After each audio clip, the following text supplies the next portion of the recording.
Heyo! What's up? Welcome on back to Slay the Spire. Been a little minute since I last played. Announcement trailer for Slay the Spire 2. I'm pretty hyped for that, but can I be real if you clicked on this video? Nope. No, sir. No, ma'am. No, polite, gender-neutral individual. Alright? I am I was pogging out of my gourd, alright? I was losing my mind. I completely lost my mind, and I had to go searching on the floor looking for it. And I found it, and I put it back in my skull, and then I said, oh my god, I'm so excited for The Witcher 4. I'm so stoked for it, man. Though, I will say, I was watching it the whole time, and I'm like, are you gonna confirm this is Siri? Because, like, until you confirm it's Siri, I'm not 100% sure. But yeah, it is Siri. The Witcher 4, it's been announced, and I'm quite excited for it. I can't wait to play it in 4 years, and then more. In 4 and more years.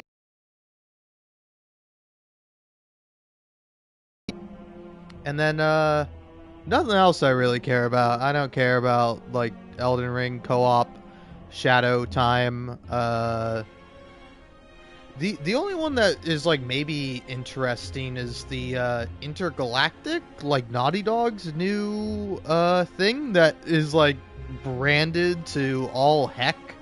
Like, there's, like, a Porsche spaceship, there's, like, Adidas, like, sneakers, probably like something else, and then they got like a Sony like disc player or something like that, and it's just so weird. It's so jarring, you know. It's like, I don't know, it's like when there's branded stuff in like Cyberpunk, like not only does it like kind of make sense and fit for the world, it's like it doesn't seem weird, but like it seems weird that you're in space and you're like flying around a space a space Porsche. It's just so weird, you know?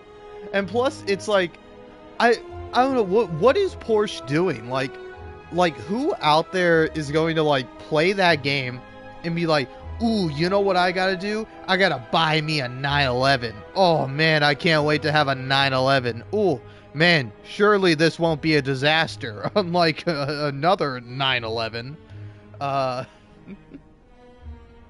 but yeah, it's like, I don't know, I find it to be like so surreal and weird. I'll be honest, I don't know who I'm gonna play as. I'm feeling like the Defect, since apparently they're not coming back. All right, everybody's like, "Where's the Defect?" Who cares about the Defect? They're a robot. I mean, they're fun. I like them, but you know, it's like you gotta have the Ironclad just cause. I don't know. If anything, I kind of wish they got rid of the Ironclad. Uh, yeah, I don't know. Who knows? Maybe there'll be more characters. But yeah, so I'm excited for The Witcher 4, excited for Slay the Spire 2, excited for Hades 2 when that eventually gets a full release or comes out on consoles, you know. Very excited for that. Yeah, I don't know. I'm excited in general. I want to make next year the game where I want to make next year the year where I play a lot of games. Because, like, I actually just did my PlayStation recap, and it was like, you played 35 games this year. And, like, 35 games is a lot of games, but I was like, I kind of wish I played more. I kind of wish I had gone through more games, but, like, play were, like, massive games that took hours upon hours to beat. Like, Final Fantasy VII Rebirth, Mass Effect Legendary Edition, I played a whole heck of a lot of Baldur's Gate 3. That was my most played game this year. Played quite a bit of Slay the Spire. I don't know. I played a lot of games, but like, I don't know. I'm hoping in the future I get to play like some more games. Oh yeah, my third most, or sorry, my second most played game was Balatro. Third was Mass Effect, and then fourth was Final Fantasy VII Rebirth, which I was surprised about. I have 20 more hours on Mass Effect than I do on Final Fantasy VII Rebirth, which is interesting to me. And also, I was watching Jerma go through the Game Awards, and I will say, I was a little bit sad to see that, you know, that Astrobot won Game of the Year. Like, I'm sure Astrobot did Super Mario Odyssey, and I don't know. Again, I'm sure Astrobot is like fun, but like I'm not like a crazy platformer sort of guy. Like, I like Psychonauts 2, and I like Super Mario Odyssey, and I think those are maybe like the only platformers I've played recently, at the very least in like my teenage and adult life, so they're still in my like more immediate memory than, take for example, something like Jak and Daxter or Crash Bandicoot, or like other platformer games I played as a kid, and I obviously didn't like them as much because I was bad at them. Oh, I played the SpongeBob games. Those are platformers.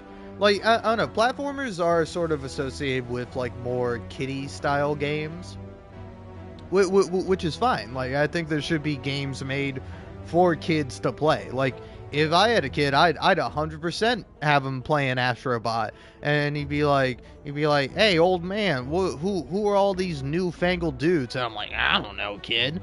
And then I'm like, oh, hey, that's the hunter from Bloodborne. And he's like, what's Bloodborne? I'm like, you can play Bloodborne when you're older. But, yeah, I don't know. You know what? Thin my deck, man.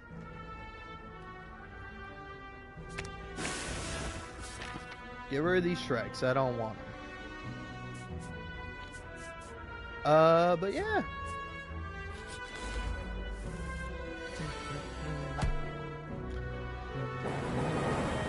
Beautiful. Beautiful. You love to see it.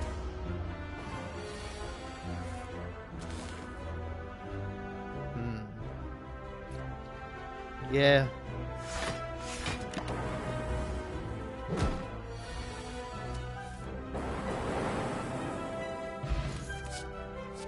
But yeah, I don't know. But yeah, dude, I'm so hyped for The Witcher 4, man. And by the way, by the by, all right, if you don't like, I don't know, if you don't like negativity, this might be your time to tune out. But God, people on the internet are insufferable, man. Dude, it's like, I'm so stoked for The Witcher 4. I'm like, yeah, Ciri's coming back. Oh, awesome. And then, like, the very first thing I see in like, comments is like, why is Ciri using potions?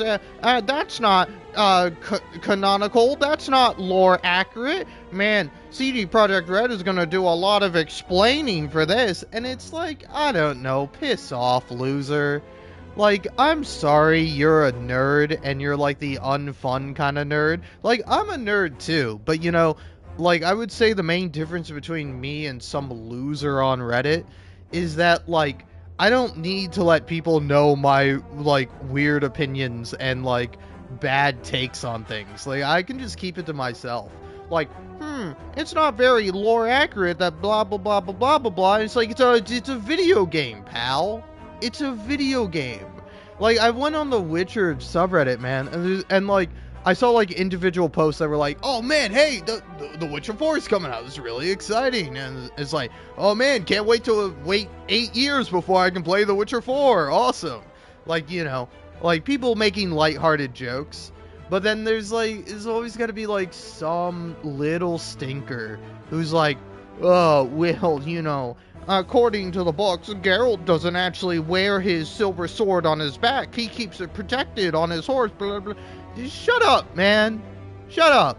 Go find something real to care about, alright? God, just let me be excited. Let me be excited and feel some kind of connection with, like, human people. That's like, oh, yeah, cool, we're all hyped for this thing because we really love this other thing, you know? It's like I'll be really excited when Larian announces what they're working on, and I'll be really excited to play it in 10 years.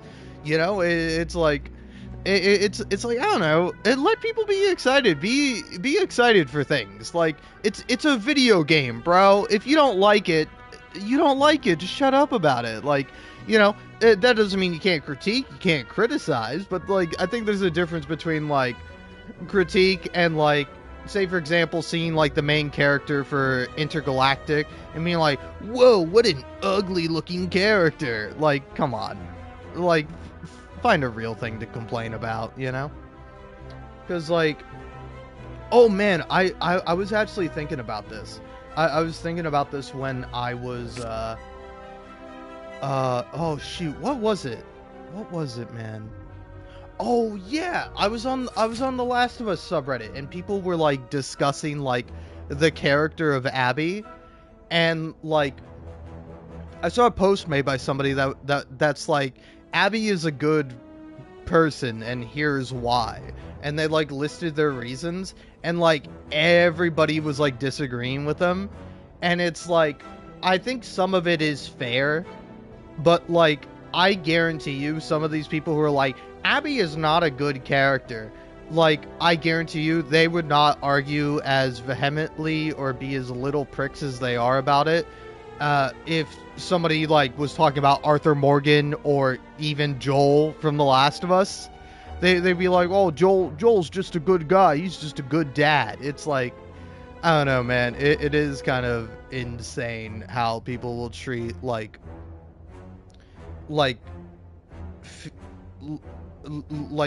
women or feminine protagonists, you know?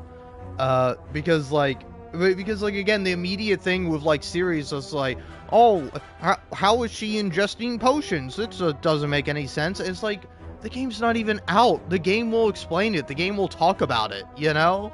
It's like, rather than like immediately trying to poke holes in this thing that's not even out, that doesn't even like really exist yet, I don't know, could you just like, I don't know, imagine something fun, like imagine something interesting, like Ciri lost her powers, or like Ciri had to sacrifice her powers, and now like in order to continue to fight, or like maybe with all her like new time powers, she like got caught up in something really awful, she almost died, and in order to save her, she got like the Witcher trials done to her to save herself, and so now she can use potions and do various other Witcher things, but she's like lost her powers in the process, you know? Like, just imagine, man. Like, it's really annoying when like one of the first comments I saw was like, please don't kill off Geralt of Rivia, I don't want this to be a generic revenge story. And it's like,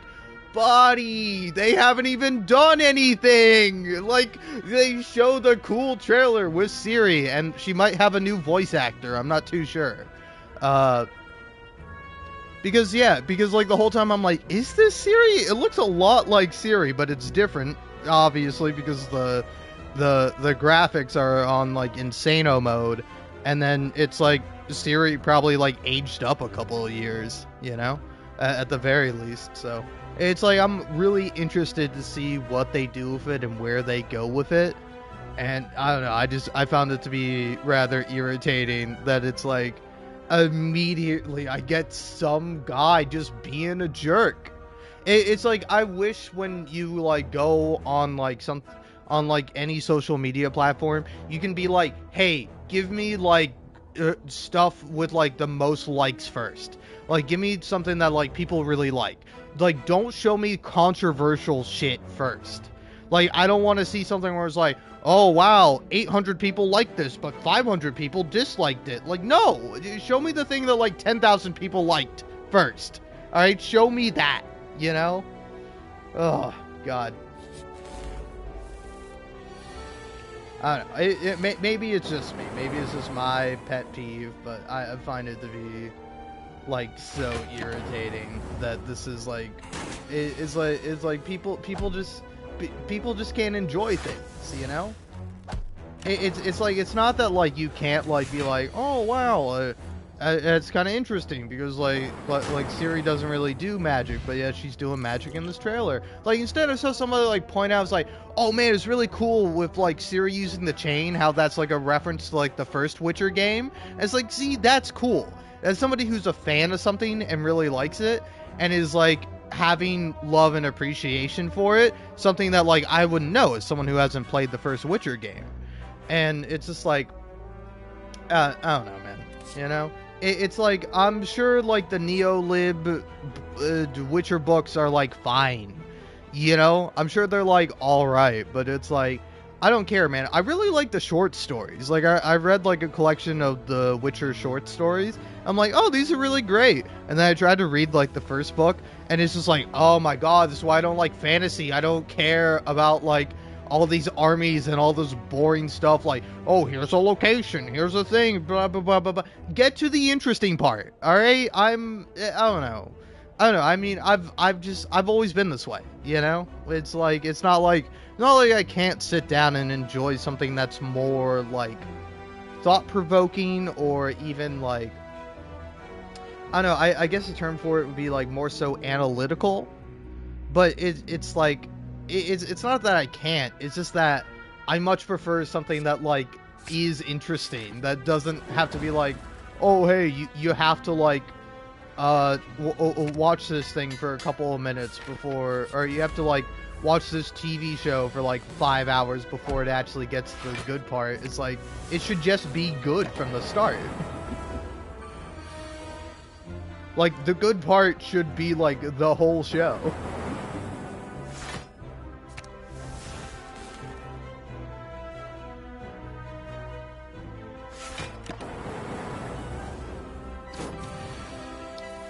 But yeah, I don't know, man. Dude, can I also say this? Reddit sucks, man. Reddit sucks so hard. Because, like, I saw, because, like, I don't think I'm actually, I might be, like, joined on this Reddit, or it might just be one that I see a lot. So it's like, hey, you visited this community before, and I'm like, yeah, I kind of like this. It's curated Tumblr on Reddit, and if you can guess, it's just like Tumblr posts that like somebody thinks is like a Tumblr post somebody thinks is good.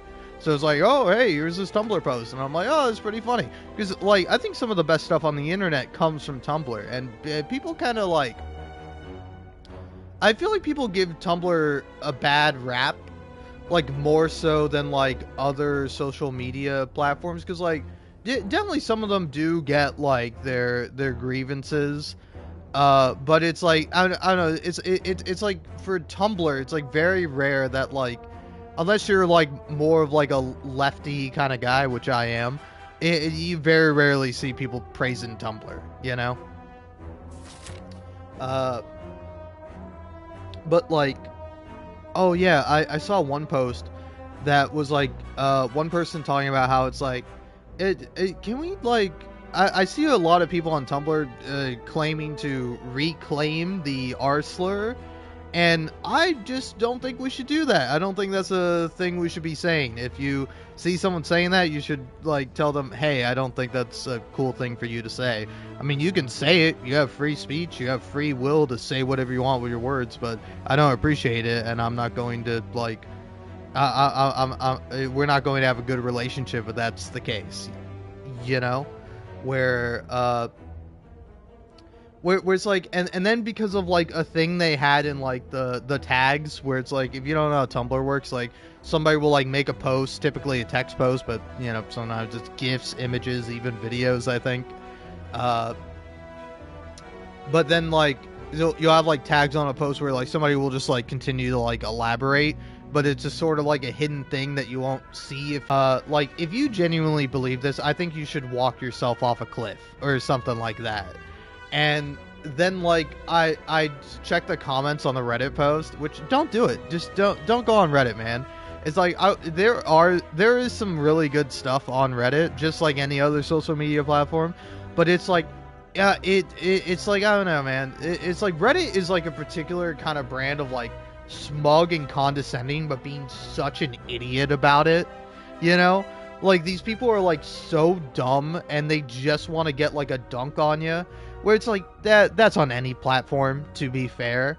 But it's just like, if there's a Reddit smugness that is just like that is kind of unmatched in the way they do it over there on Reddit. Like in Reddit, they know how to be smug little pricks, and I'm not gonna tip my hat off to them, but I will say it is like somewhat impressive, you know. It's like, wow, I didn't realize somebody could really be this insufferable. Because, like, again, the main thing I saw from like a lot of people was like, oh, okay, so you don't want me to say a slur, but it's okay to tell people to, you know, kill themselves. And it's like, hey, they didn't say that. They said that you should walk off a cliff. They didn't say how high. What do you define a cliff as? Is a cliff defined as a particular thing? Have you never been cliff diving? I haven't. I wouldn't do it. That seems dangerous and scary. But yeah, hold on. I'm looking up what the definition of a cliff is. Because, like, what's the difference between a cliff or a drop? A high, steep, or overhanging face of rock. Yeah, it's high, but humans can fall from a high height and survive. You can fall at terminal velocity from, like, basically the highest point you are, and you could still survive. It's unlikely, but it's possible, you know? So, there's my smug little gotcha technical Reddit, alright? I have it in me, too. I just choose not to use it.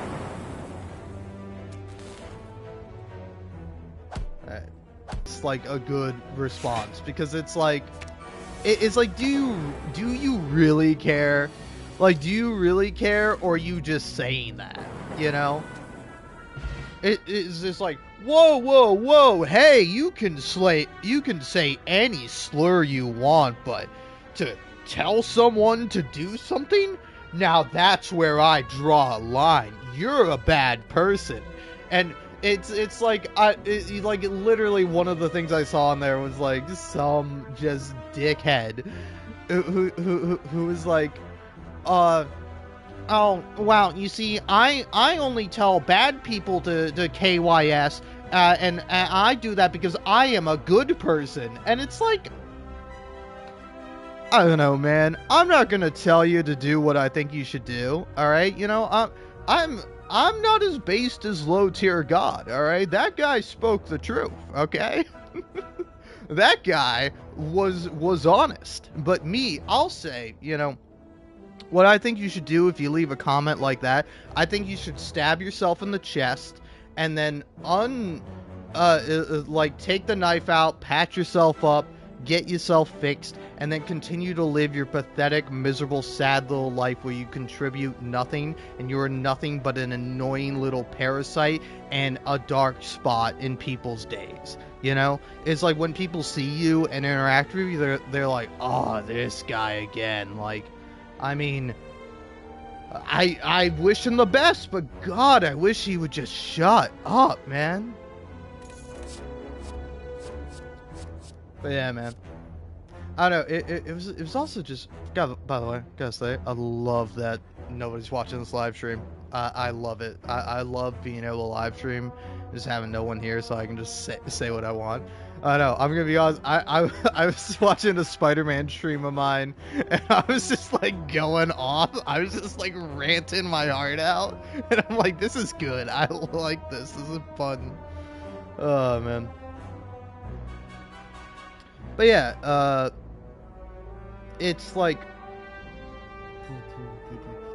oh yeah, it's like the argument for it too is like really weird, because it's like, it's like, I don't know, man. It's weird because, like, you know, I don't want to throw shade at any of these people, but like, but like, I think someone else put it best, where they said, you know, I'm a low needs autistic person, and I certainly don't think I can reclaim that slur, and I certainly will not be saying it. And it's like, I feel like that's fair, and like a lot of these other people don't get it. Like, uh, it, it, it's like, I don't know, man. It's like, you know, it's like, if you've been called a slur, that doesn't mean you automatically get to say that slur. You know, I've been gaming for a long time. I've played multiplayer games. I played a whole heck of a lot of Rainbow Six Siege. Sometimes with teenagers, sometimes with full-grown adults.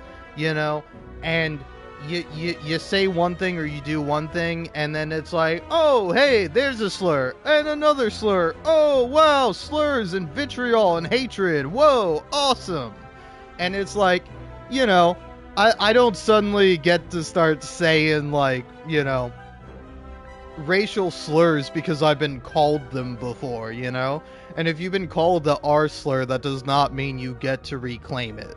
It's like, I don't know.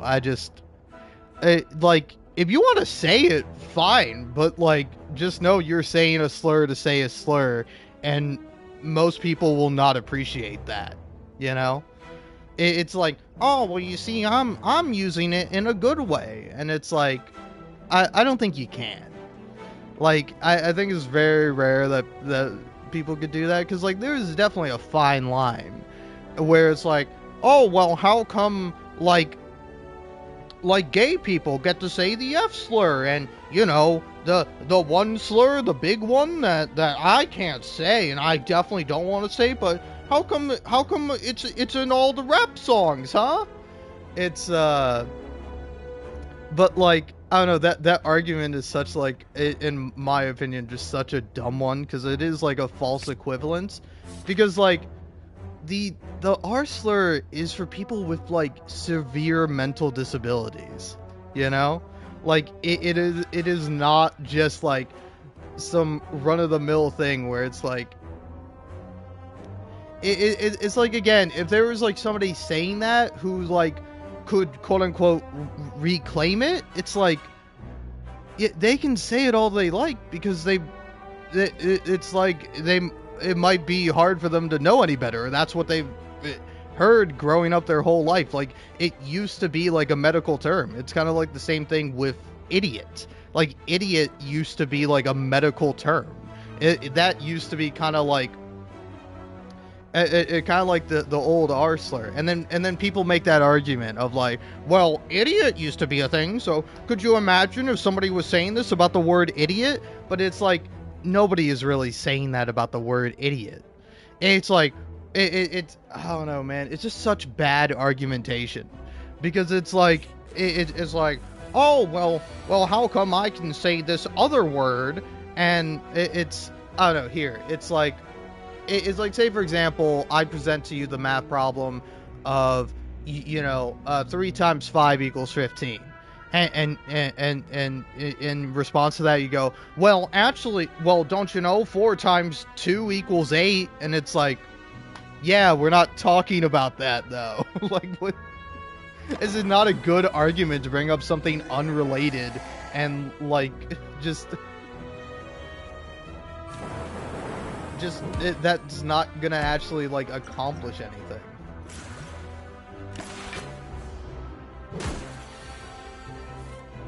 Alright, I think I'm dead.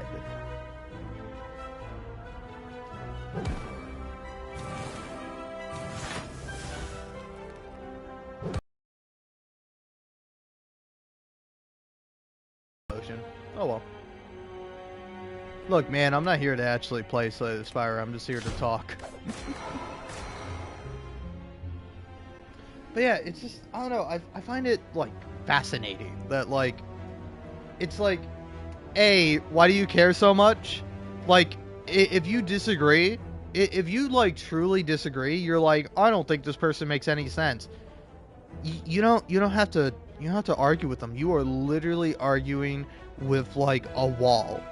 And it's like, now you might go, well, aren't you doing the same thing? And it's like, yes and no. Like, I'm less so arguing, because it's like, I don't want to convince anyone of my argument. That's not, like, my goal. I'm more just sharing my thoughts and sharing, like, my feelings about it, you know?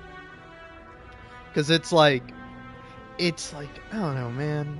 Find something real to care about. It's like people care about like such minor mundane things, and it's like it's so unimportant, you know?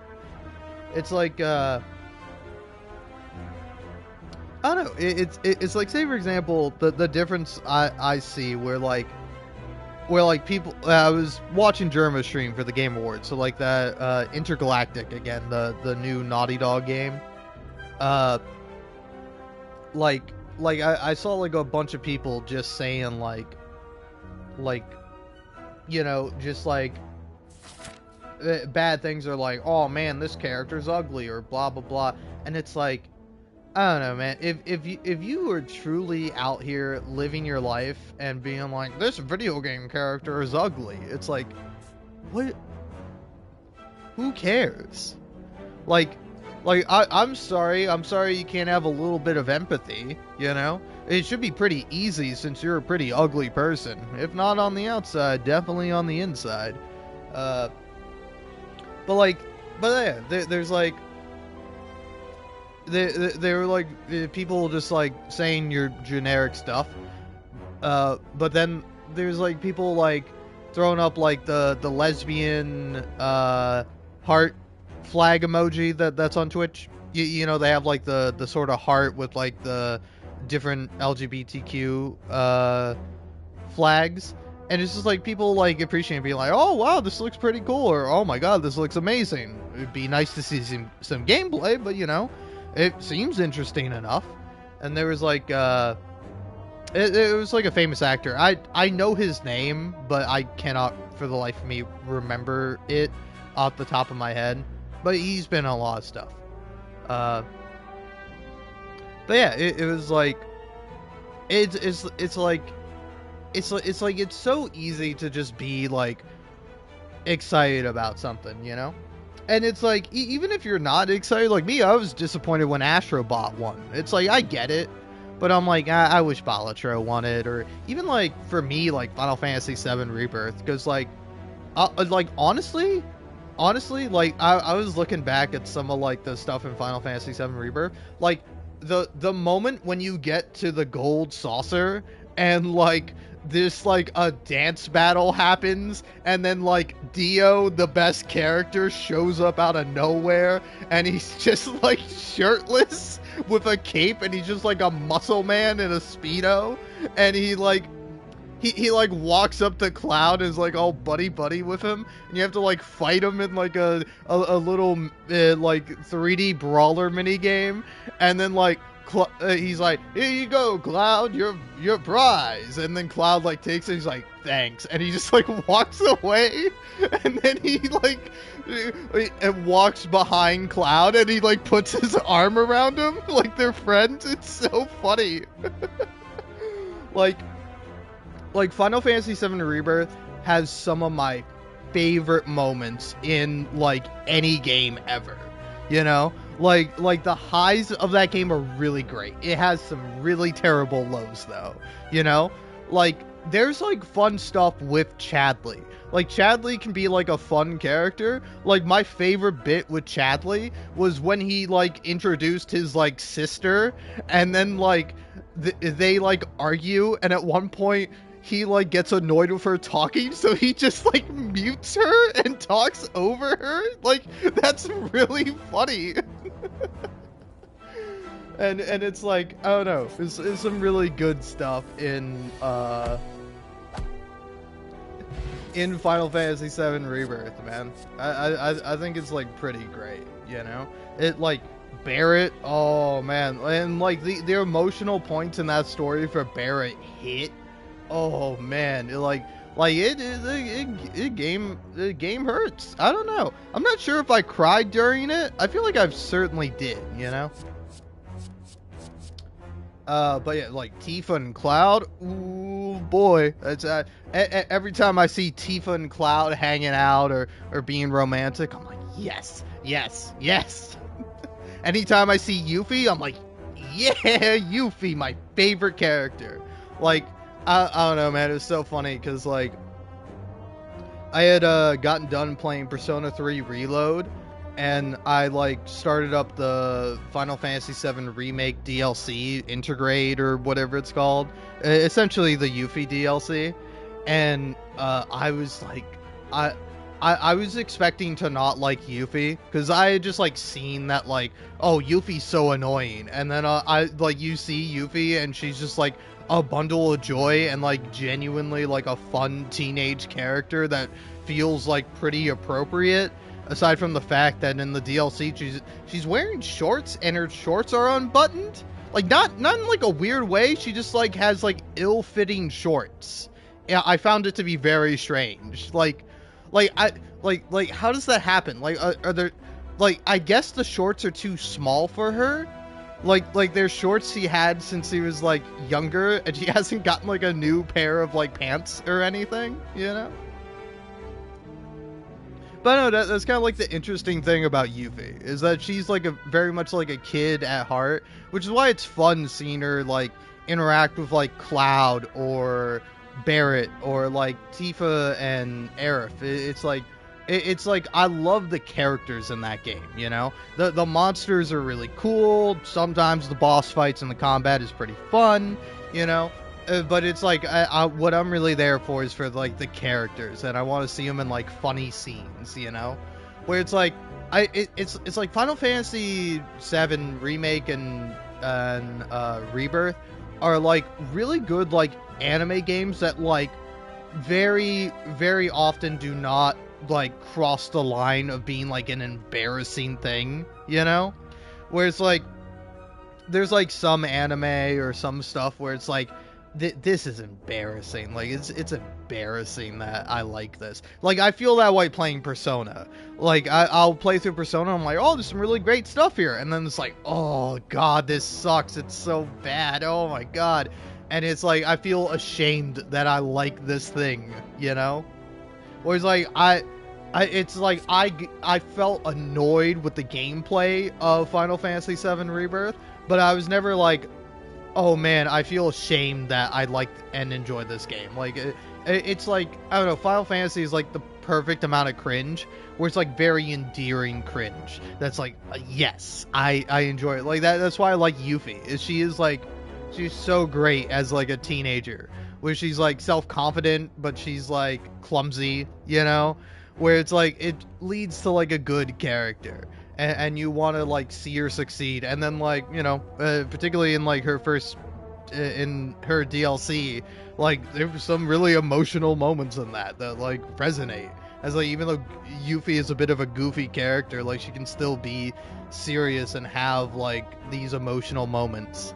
And that's what I like about the games, is that you have like this ridiculous concept, you have all this strange stuff going on, but then there's like really like grounded emotional stuff. Like I love seeing like Cloud and Sephiroth interact. Like it's so good. Like Sephiroth is such a great villain, where he's like, I don't know, it's never like, it's like, oh, you've gone too far now, Sephiroth. Like he's evil, and he's like, but he's endearingly evil. I don't know. That's how I would describe the Final Fantasy games. It's like very endearing in their like execution and content. You know, give me a relic, man.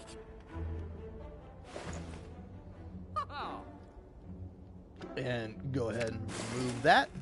No regrets. You don't happen to have anything I could like actually afford though, right? Sweeping beam. Yeah, it might be good. I think having draw is never a bad thing.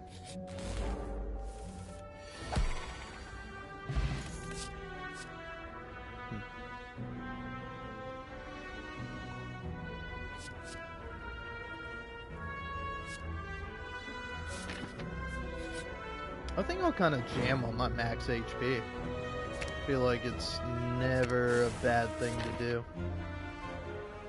I think I'll go here, upgrade a card, probably dual cast. Oh yeah.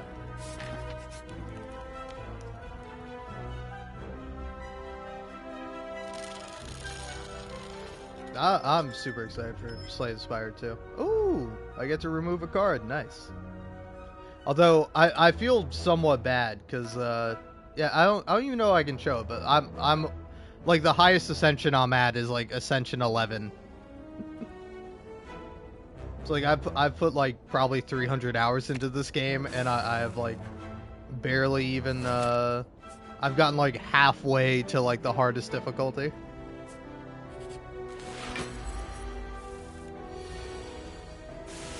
Beautiful. You'll love to see it. There's nothing like it. Nothing like killing a boss with 1 HP.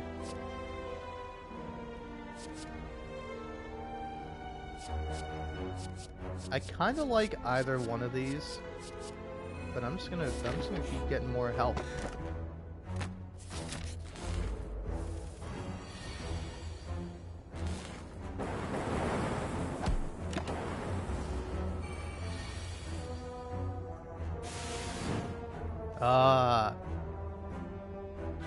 I've played a decent amount of the Binding of Isaac. Honestly, I don't know. I wish I was better at the Binding of Isaac. The Binding of Isaac is too hard for me. Like who's the demon character? Is it like Azrael or is it Azrael or something along those lines? I don't know. That's like the only character I can be like even somewhat decent with.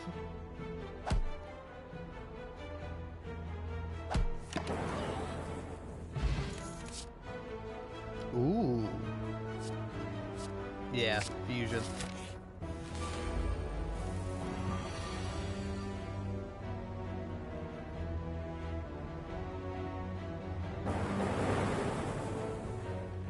Okay. Was hoping at least one of them would hit this guy. That's alright. Azazel. Yeah, to be fair, I will say Azrael is like an angel name. That's like the name of like the angel of death or something along those lines. Azazel is like a demon, I assume. It's been forever. I don't even remember the last time I played The Binding of Isaac. The last time I've seen The Binding of Isaac was whenever Northern Lion played it when it got a new update. That was the last I've seen of the Binding of Isaac, and the whole time he's playing, I'm like, I have no idea what's going on. I'm just here to listen to him talk. Oh, really? I don't know. I found him to be like a pretty good character if you're not so great. Like, I don't know. He's probably like worse overall for like getting upgrades. But, like, starting off, he starts off super strong and then allows you to go further, at least in my experience. I think you can go for that. Yeah. I would say Northern Lion is definitely in my top 5. My favorite streamer, it's got to be Jerma. I love Jerma so much, but Northern Lion is definitely up there. I was watching the Jerma stream the Game Awards. That's why I even know about Slay the Spire 2.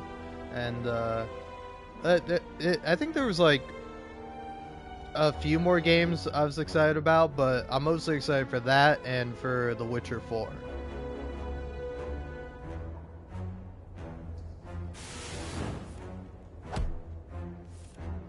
Oh, beautiful. Maybe rebound wouldn't be bad. Yeah, let's go for rebound.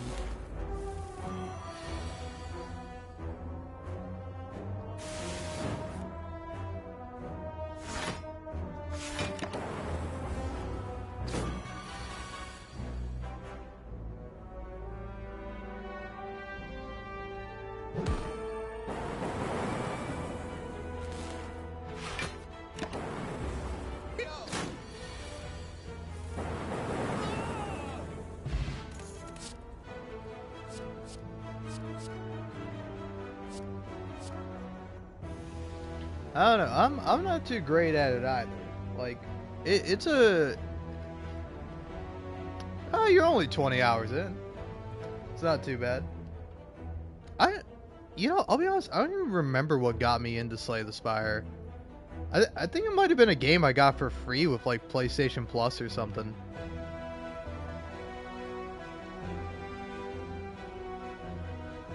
But yeah, it took me a while before I finally beat the first boss. I spent like a super long time just like just trying to even make it there. It was actually only recently that I got all three of the symbols, the red, green, and blue one. I forget what they're called, but I did that and I like beat the heart for the first time because I had fought the heart a couple of times and I don't think I had beaten him. I thought I had, but I was like, no, I think I just fought it.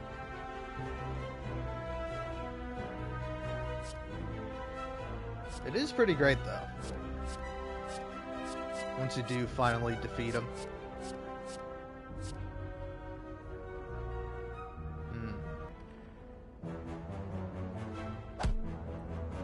So yeah, I'm not splitting you on this turn, so I think I might as well just go for that.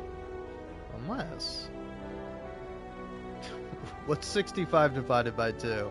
I don't know. What's 64 divided by 2? 34. So I'd have to get him below 34 health. Which I... Wait, yeah, would 34 health split him? I think it does, right? No, it doesn't. Aw. Oh, no, it'd be 32.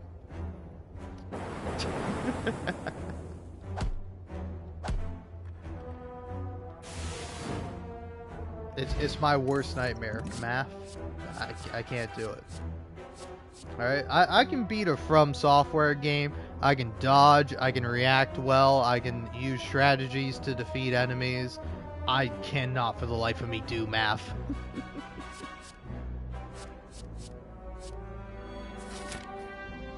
Alright, please. Thank you. Oh, that's beautiful. Alright. Now I'm gonna upgrade this and hope it doesn't it doesn't defeat me. Math is for nerds, but sadly I'm a nerd, just a different kind.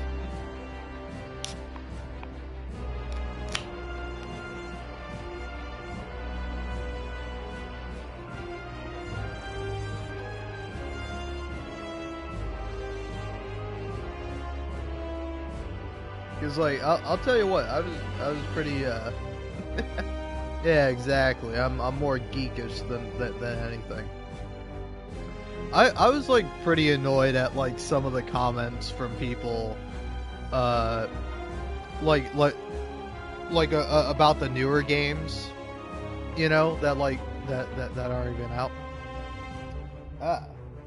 I'm actually drinking two things. I have a Cheerwine, which is like probably my favorite soda ever.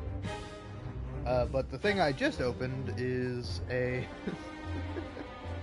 it's called a Little Slurp, but it's a IPA, which is like one of the few IPAs I actually like.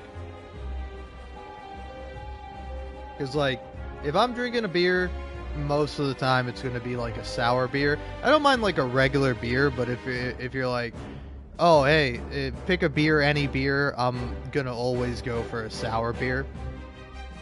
But yeah, like I have had some IPAs that were like excellent. Like there's one IPA I had that was like, it was so good. Like I started drinking it, I'm like, oh my god, this is like amazing. Because most IPAs to me just taste like hops.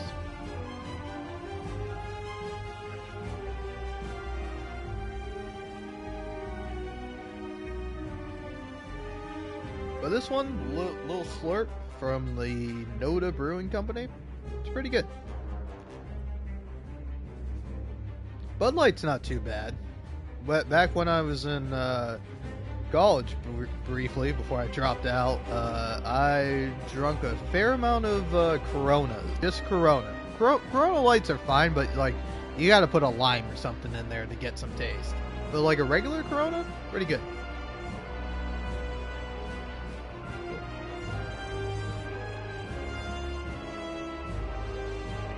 Let's see. Yeah, I think you play that. See what you get. Okay.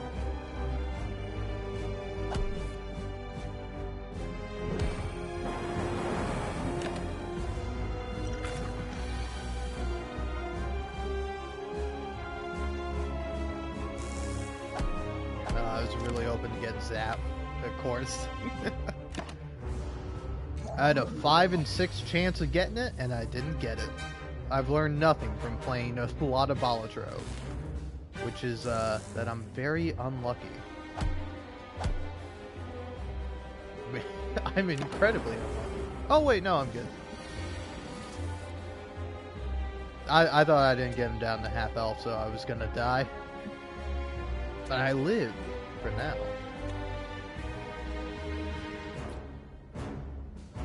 Alright, yeah, I think what you do is you just whack this guy.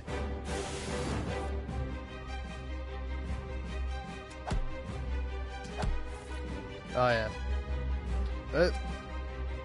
Balatro is like super difficult until you start like finding a deck you like.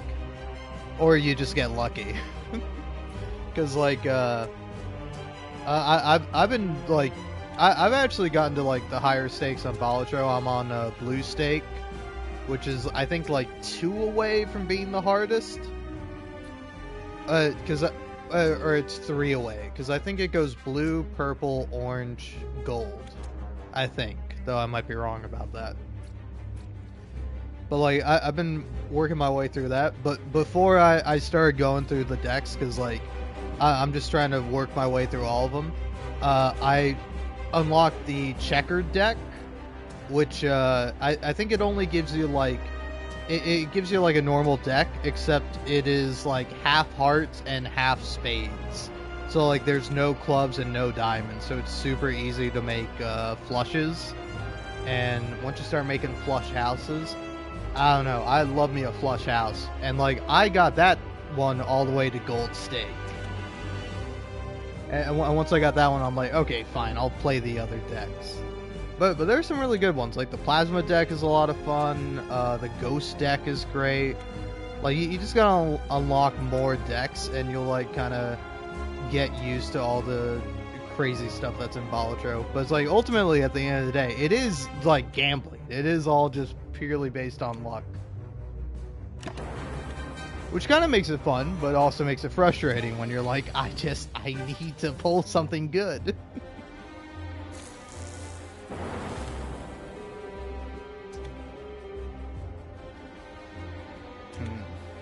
Alright, let's try to maybe kill this guy. It's not gonna happen.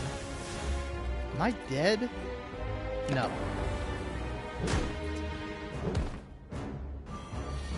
I'm alive. For now.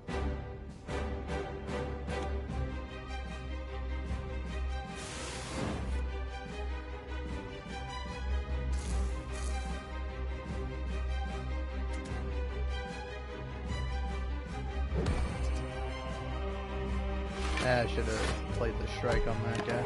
Oh well. Okay, okay. I might have a chance to still win.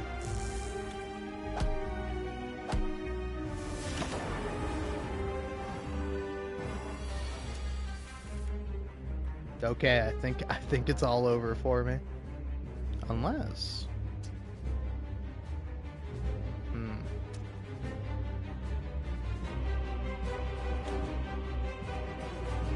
Okay, I think you play that first, then you play this.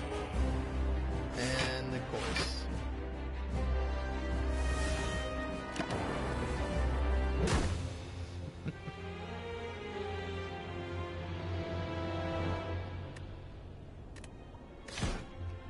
Oh well. I don't know, I will say, like, as much as I lose in Slay the Spire, I'm never quite as mad about it as when I lose in Balatro. like Balatro, having played it for so long, unlocks like a certain bit of anger where I just get to the point where I'm like, God hates me. I get nothing and I deserve nothing. I am a cockroach. I am nothing. And the game knows this. The game knows that I am a loser and I always will be. But when I lose in Slay the Spire, I'm like, I could have picked better cards. I could have played better. I could have gotten better things. Whereas like the choices I make have like more of an impact, I feel. Whereas like of course it's the same in Balatro, but like particularly when you start getting to the harder stakes, it feels very like RNG heavy. It's like all roguelikes are in a way, but it's like, I don't know, I think a good roguelike kind of makes you feel like you want to like beat the RNG, or you almost want to like work alongside it. Like actually two of my favorite roguelikes, the one of them is the one that got me into roguelikes in the first place, is FTL. And FTL is like notoriously difficult. Even if you're playing on easy mode, FTL is so hard. And it's like, I don't know, it's like, is like, it does suck. It is very demoralizing when you like play for like 40 minutes and you like still lose at the end of it. And it's like, oh man, because like, it like, the enemy ship gets like one shot on you, and then that causes a fire in your ship, and then you try to put out the fire, and then you don't have your guy on weapons anymore, and then you're not able to fire fast enough, and it all just comes crashing down. But it's like, it makes the victory that much more sweeter when you do finally get to the Rebel flagship and just destroy them. You're like, yes, I earned this. This was something I did all on my own. I don't know, should I go for reprogram? Reprogram isn't like great for the defect, but it can be good. No. I see. Perfect. Oh, you know I'm losing all my health until I get a what are these things called again? Artifacts? Relics. They're called relics.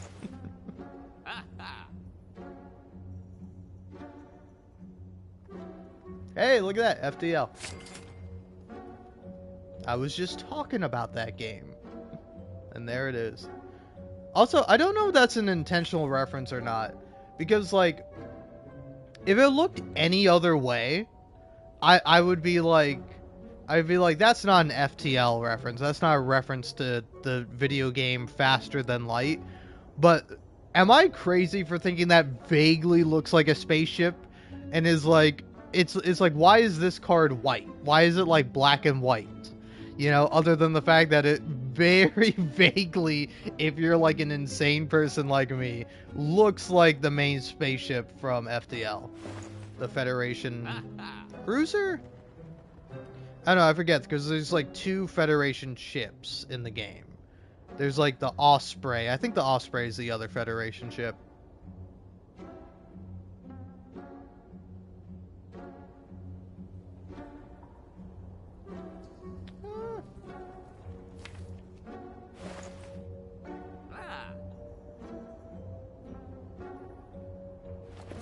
Let's skip for now. Save my money, see where the road takes me.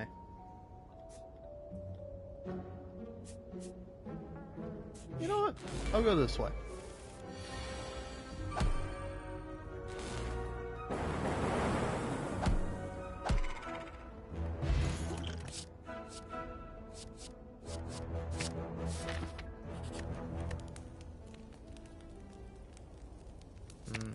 What to upgrade? I like charge battery a lot. Blah. Man, I don't know if I should be drinking all this beer if I can't even speak. Anyway.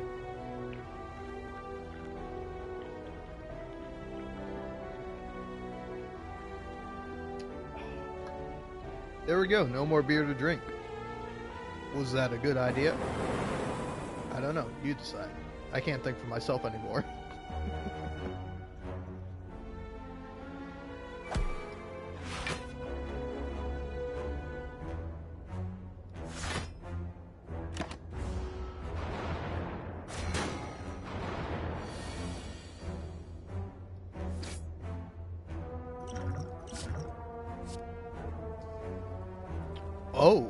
Oh, I don't mind if I do.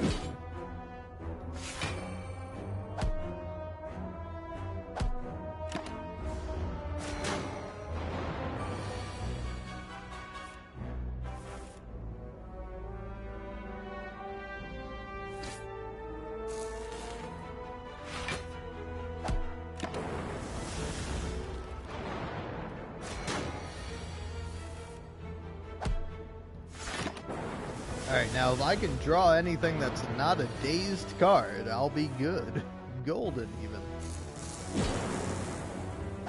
And that's beautiful. You'll love to see that.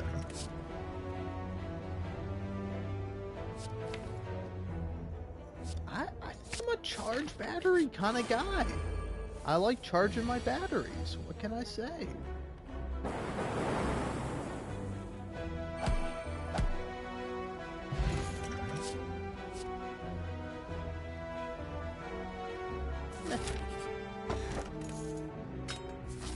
Man, this is looking pretty good. I was a little nervous taking this path, considering that, you know, I have to fight at least 2 elites, but, I mean, it's working out pretty great.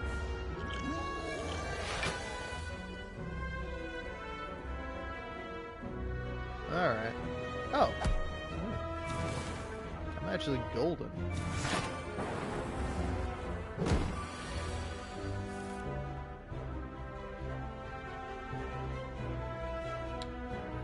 So, let's actually think about this. 16 damage plus 7 damage would be 23 damage. And then this would be 3 damage. So 26 damage. Not quite there.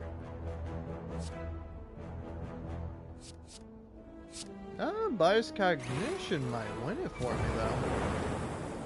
Yep. That it does.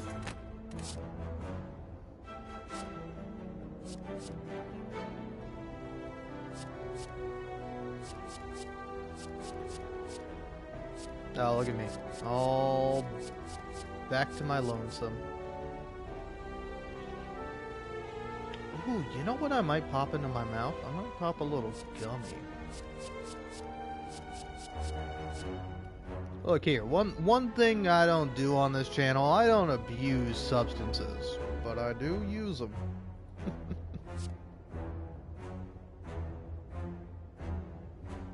I know, I could do that, or I could extract what little remains out of my little coffin stick.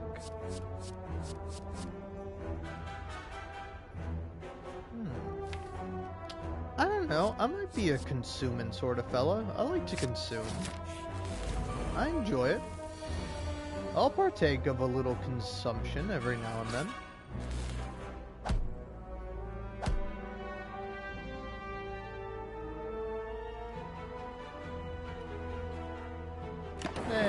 Save it. No, I should have used it. Oh, I didn't think.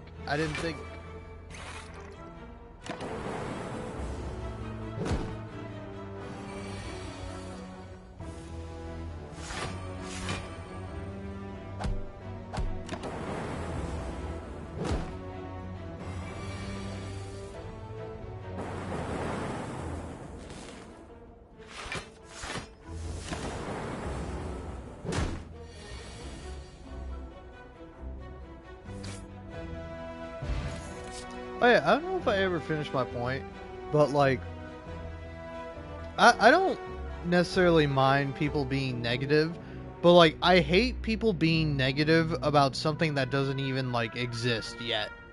Like, when I was looking at the Witcher 4 trailer, which by the way, it looked so good. I'm like, oh man, you know, say whatever you will about it, but goddamn, that trailer looks good. But there's like oh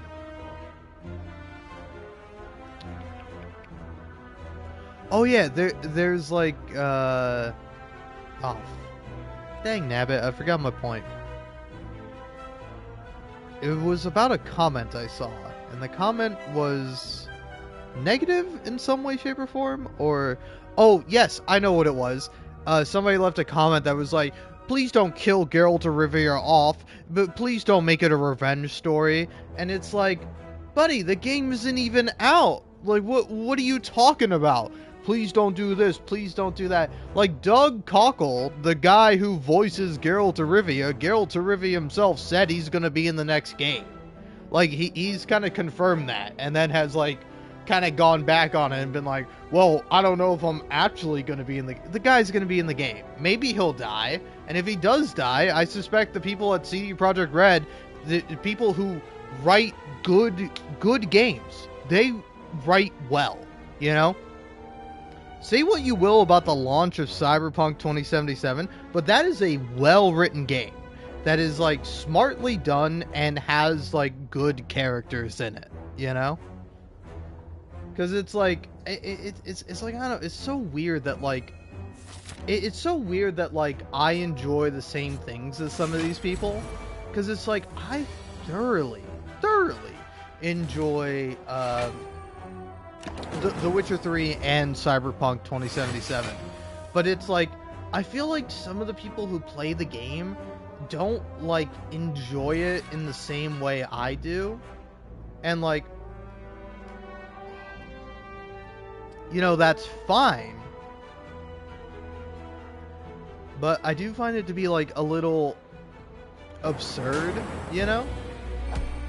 It's like, actually, of all the people, Northern Lion, I saw a clip from him from Library Laterno, where he was talking about some guy who had, like, a profile picture of Geralt of Rivia, and his, like, bio was like, I'm not interested in political stuff, but yet somehow I find myself, like, being pulled into it.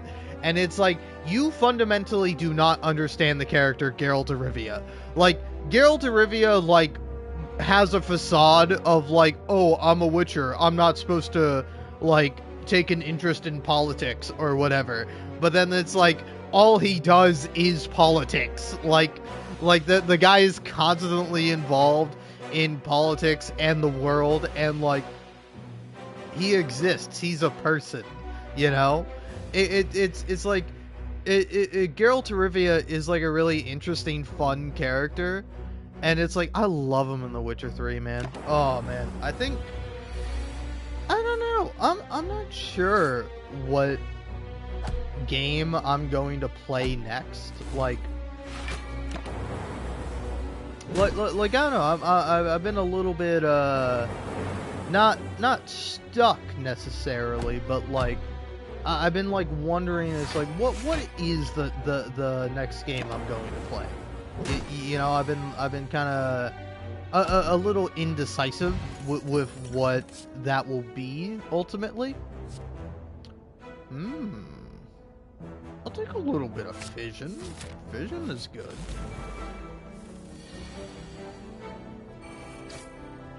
But yeah, essentially, I've been a little bit unsure of what game I'm going to play next, but I think I'm going to play Cyberpunk 2077 or The Witcher 3. I don't know, I definitely want to check out Cyberpunk 2077's new update. I think that'll be fun to do.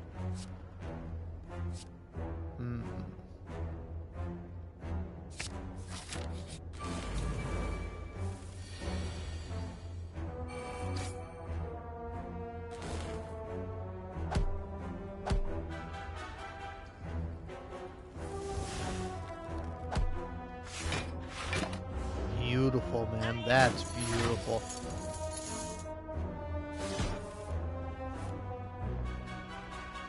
No. I forgot I didn't have a a orb. Orb me up, baby. Alright. Do I want a rainbow? I'll rainbow. I like a little rainbow. Rainbows are cool, man. You know? Like, oh, evoking everything with Fission? Oh, now that's good.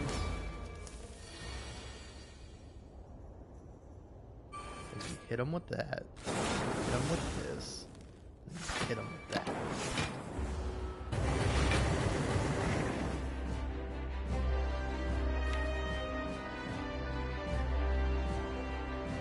Okay, ideally I want Zap or Fission. Okay, got Fission. So if I do that, then I'll pull Zap, and then I can dual cast Zap, and then play that, and play that, and play that, and play that. Oh, I got a good build finally.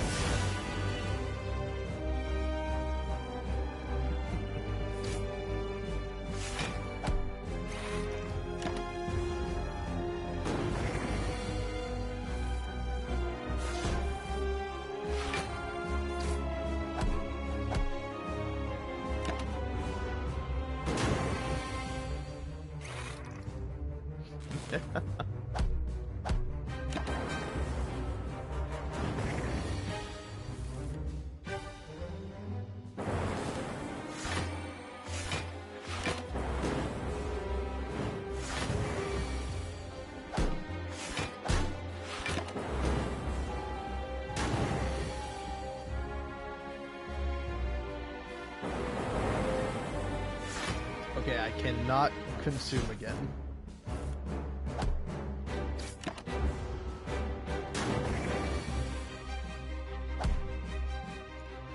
Oh, Snapple.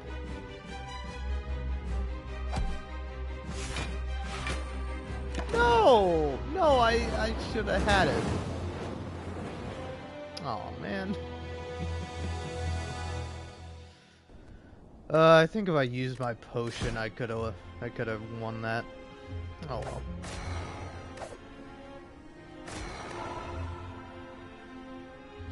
You know what? Let's try a run with the Watcher. The Watcher's OP. The Watcher's great. Have you considered that I'm stupid and an idiot? Oh, okay. Alright, Pandora's box me, man. Box me up, Pandora. Why don't you?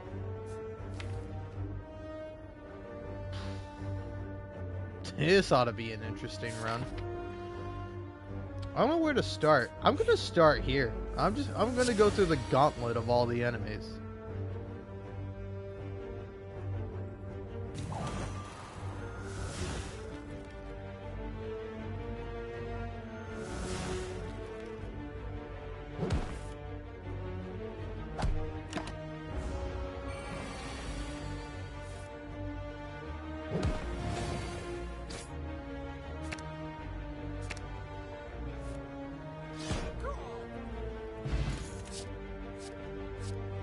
Follow-up is a great one. We'd love to see a follow-up.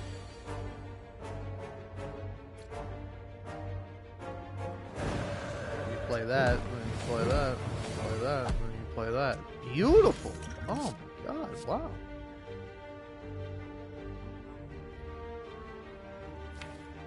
Yeah, no, hold on. Can I even gain block? Okay, I can gain block from one of my cards. One of my cards gives me block and none of the other ones do.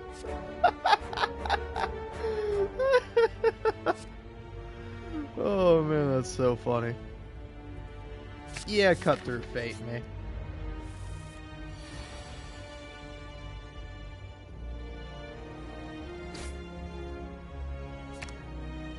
Oh yeah, beautiful.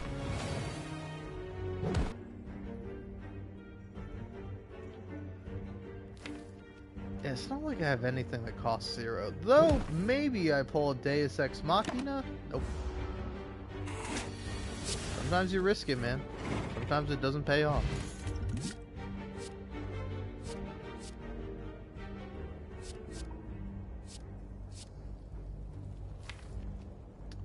Did I get the mantra card, or did I not? I don't think I did. Yeah, no, I didn't. So, in that case...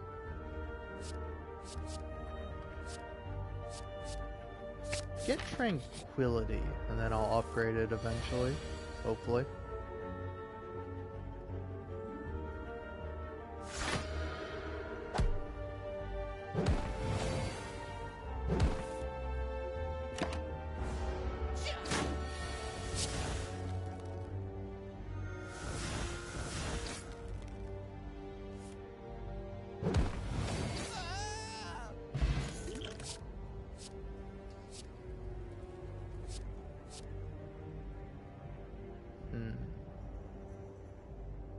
Not too sure about any of these cards.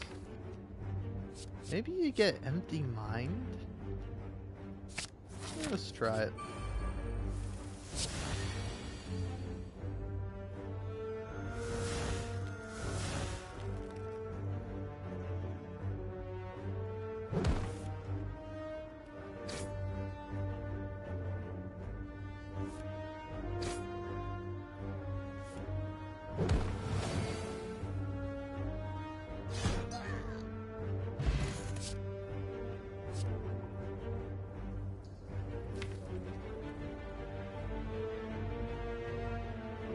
Okay, I'm not gaining mantra. Maybe rush down, but I only have one way of getting into rage, don't I? Yeah. So it's not worth it right now. Maybe in the future I can consider a rush down, but for now, no way. Now, for this guy though, yeah, you drink that. You do that. Just blow it up. Should have maybe gone with using this first, but oh well.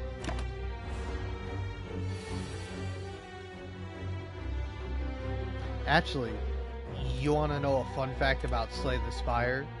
You can save scum if you truly wish. So let's see what happens if I save scum like a big old jerk. All right. So let's see. Yeah, what would be more beneficial for me? I think it's more beneficial if I do this. Ah, okay, interesting. So no, I have to use the duplication potion on the wheel kick, so that way I pull the eruption. And then I proceed to use both of these miracles.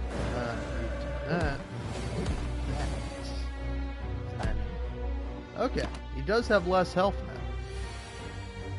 I don't know, I always think that's kind of like a fun thing about Slay the Spire, is that it's like, you can, like, kind of, I don't know if I would call it, like, save scumming, necessarily, because you're not saving, but I guess it is kind of save scumming in a way.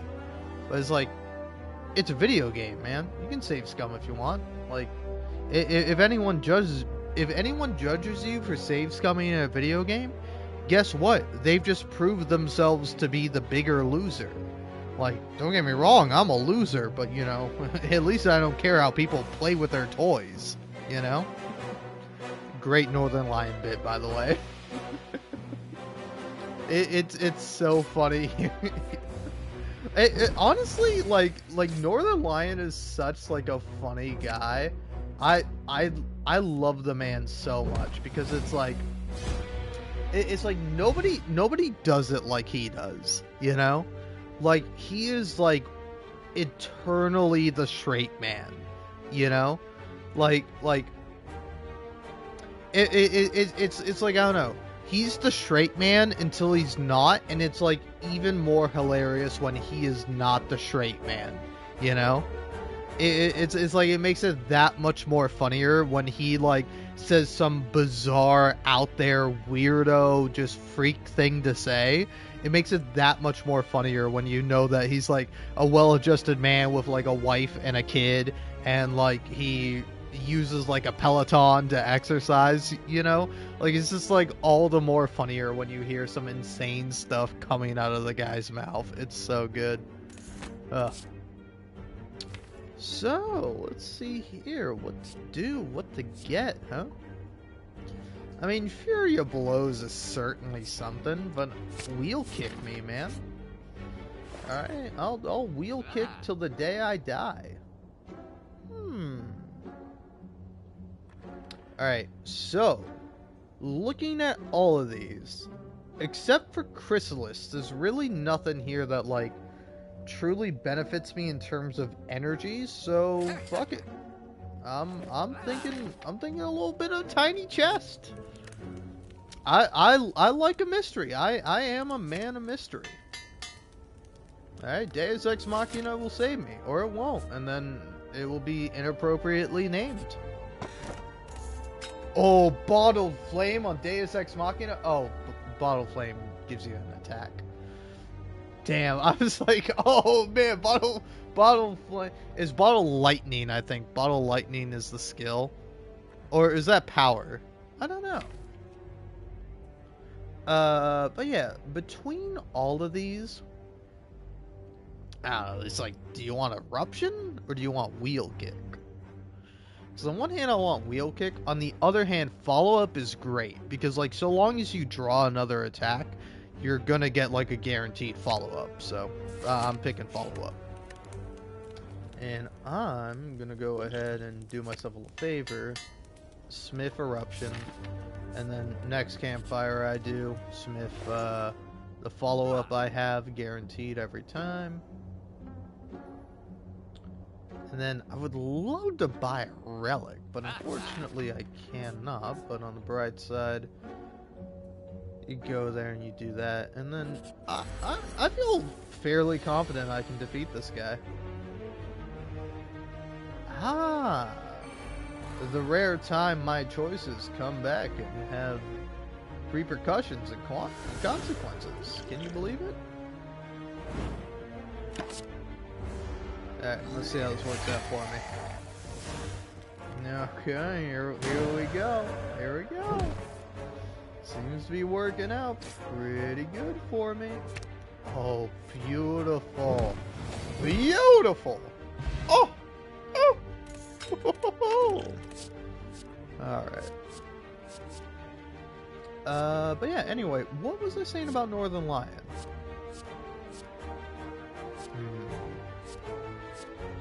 I'm not too sure about any of these. Like, I think Reach Heaven is probably the best one of the bunch. So yeah, Reach Heaven me. And then let's go ahead and upgrade this specific follow-up. Ooh, yeah. Ooh, yeah. Ooh, yeah. I'm ready. I'm prepared. Kick my ass. Do it. I dare you. I fucking dare you.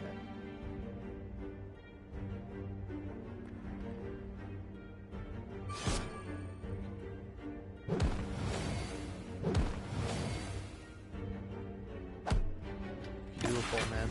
Beautiful. But yeah, I don't know. Hold on. I'm trying to remember what the bit I was saying about Northern Lion was. Is that, like, he's really funny as a straight man, but, like, it's even funnier when he is, like, not the straight man. I don't know. I think I might have finished that bit. It seems pretty conclusive and fine. Oh man, I want another beer. If I beat the boss, I'm grabbing another beer. Can't stop me.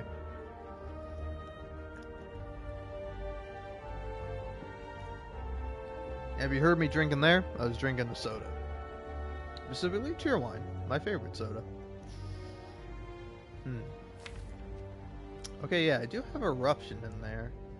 So let's get you. Get rid of that Tranquility, pull out one of these, and there we go. Beautiful.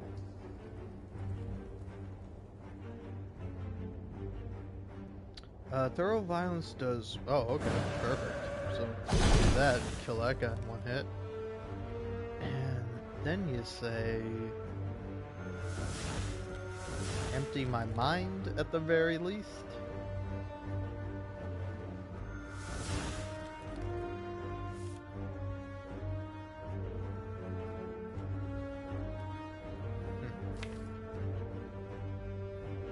Yeah, vigilance. Alright. Beautiful. Ooh, another follow-up? Yeah, why not?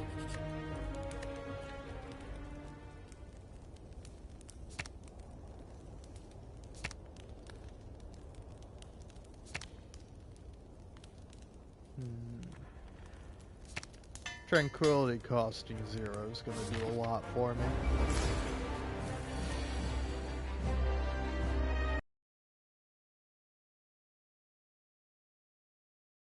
Northern Lion. One of my favorite bits from him is that, like, it's so inherently funny to see an old man using modern day slang. Like, whenever Northern Lion finds a meme and becomes obsessed with it, it is inherently hilarious because he is a bald old man saying these memes, and it just, like, brings to light just how inherently funny it is.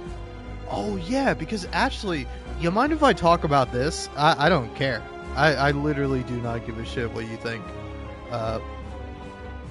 Well, no, I do, but I pretend like I don't in order to feel better about myself. But, I was watching, Stans. Does anyone know Stans? If you know Stans, you probably know him as the guy that shows up in Ludwig videos every now and then. But yeah, I don't know. I kind of like Stans. He's pretty funny.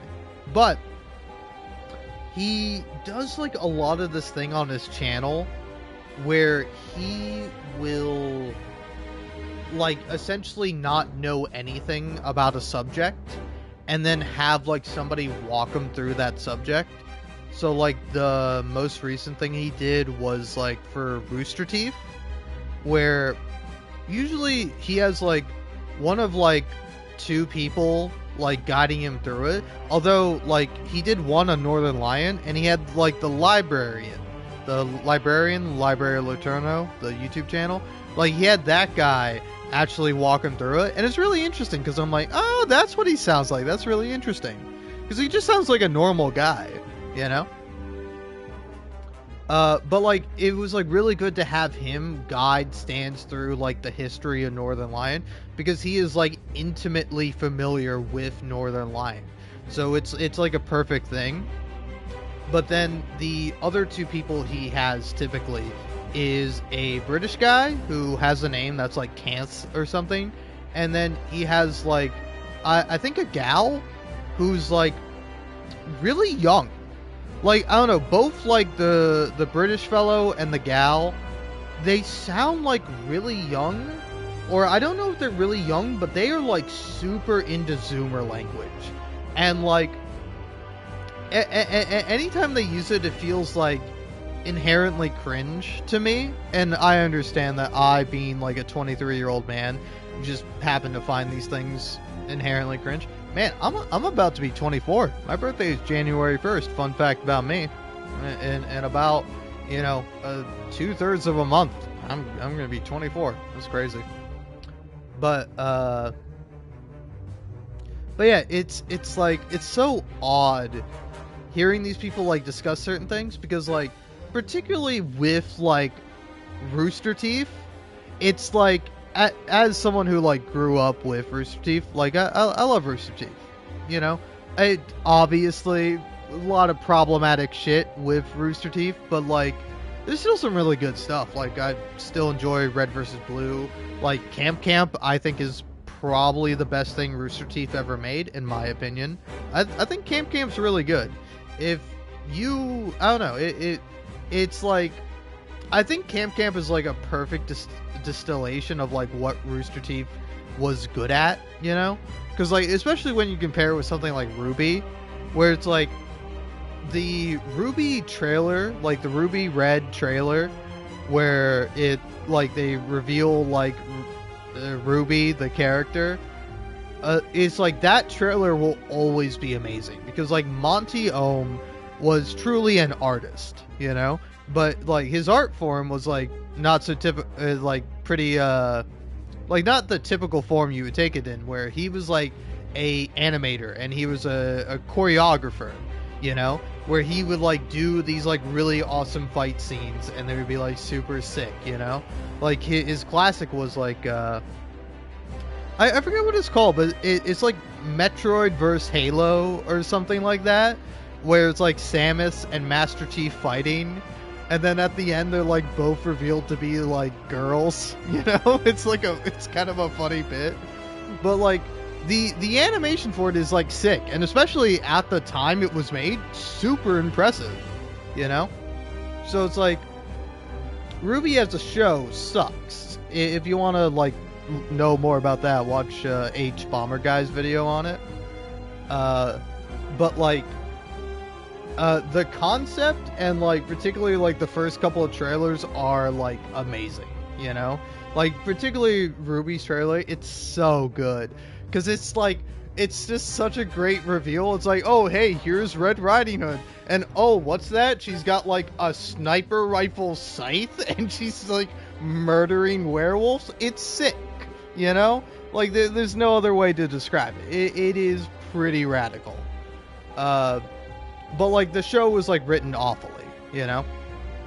As like Camp I feel like is written well because like the tone is very like understood and it's done well, you know. But yeah, that's just my opinion.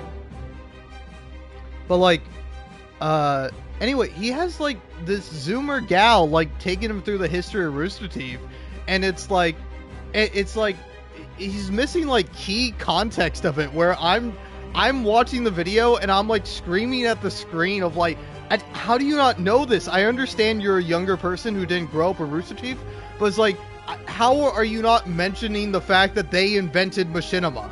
Like Red versus Blue was like one of the very first things where like you took a video game and used a video game to like make a story. Like, I don't know if they're the very first people to do it, but they're certainly the people that like made it super popular and like had great success off of it, you know?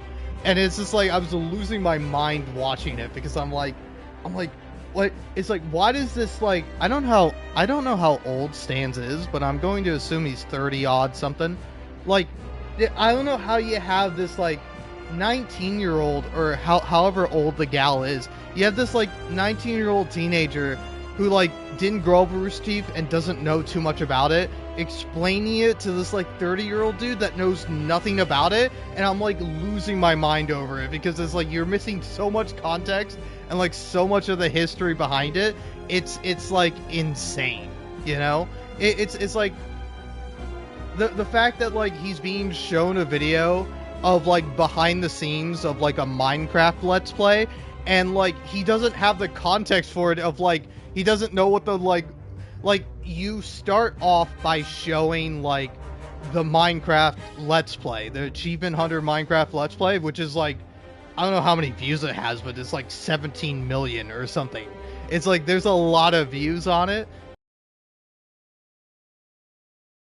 The scenes stuff, and you explain how the company came to be, because like they're just like going through it, and he's like confused as to like, oh man, is Achievement Hunter like a part of Rooster Teeth? Or it's like one part that like made me lose my mind was like when Stans was talking about, I was like, oh wow, they didn't understand that they should have like everything under one channel, you know?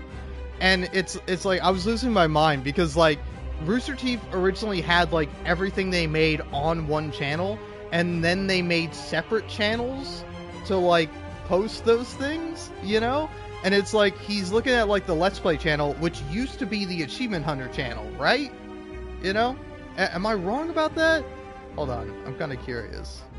Because like this is something I don't know about, because that was like a later thing where it's like if you look up Let's Play and you see like the Let's Play channel, when was the Let's Play channel created? I'm curious about it. Yeah, the Let's Play channel was created January 10th, 2006. So if, say, for example, I look up Achievement Hunter,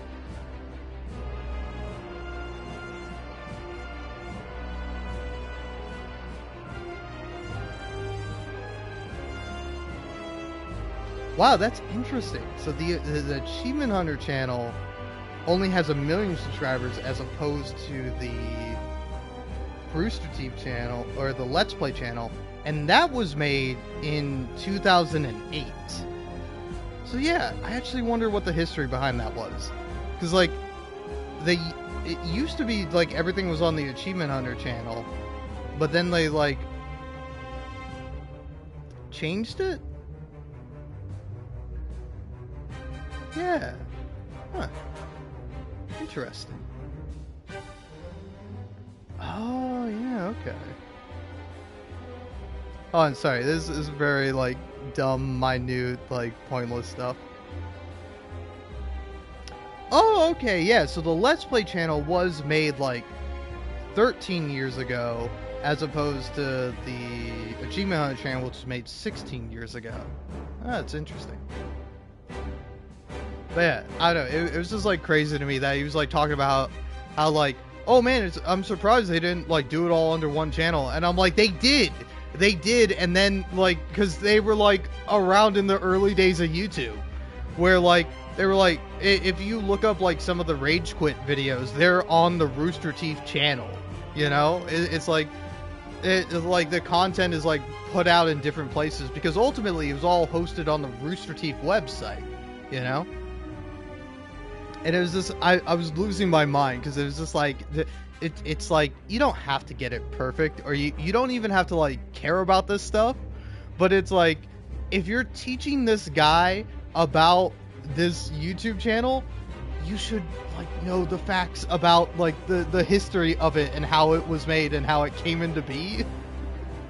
And it's just like, I don't know, it was just, I was just losing my mind at it because it's like, it's like, again, I don't know, it's very interesting where like where it's like again, I think a good example is like the Northern Lion one he did, where he has like a guy whose entire job is clipping Northern Lion.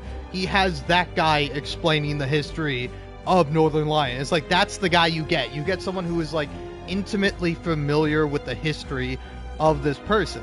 And then, like, even I went in the comments and saw, like, somebody say, it's like, man, I'm so, like, absurdly into Northern Lion that I'm getting angry at how much stuff is missed. And, like, it was really interesting, because it's like, me, someone who's only started watching Northern Lion, like, within the past year or two, I thought it was, like, a pretty good video, you know? But then it's like somebody who's probably been watching him for like 10 years is like, oh man, you missed out so much stuff and you skipped over so many good parts of what makes Northern Lion who he is. And it's like, again, I think that's fair, but it's like I didn't quite understand like the frustration that happens when you do know about it, you know? Anyway, but what am I doing? Playing Slay the Spire? I'm gonna go ahead and conclude this conversation. Oh no, I didn't mean to make you... I messed up there. Oh well. I think you do that. Do this. I did not mean to wheel kick you.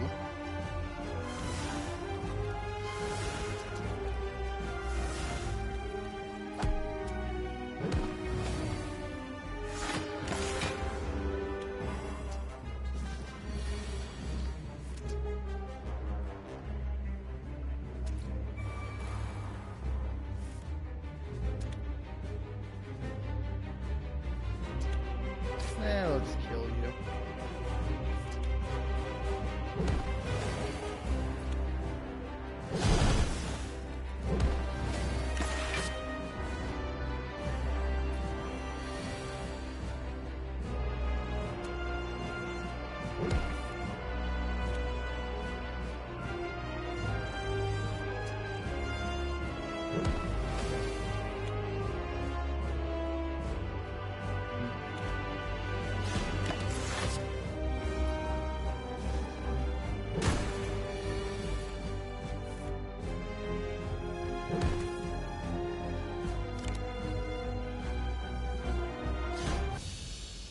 Alright, there we go. I beat the first boss. All it took was me getting a overpowered relic that gave me super good cards at the very beginning of the game. That's all it takes. Spirit Shield's not bad. I am a fan of Vault. I like Vault. Scroll? You know, I don't know about Scroll. Vault me. Tiny House, garbage. Runic Dome, high risk, decent reward. Sacred Bark, a solid one. Sacred Bark is solid. Give me Tiny House. It's a safe option for a little coward like me.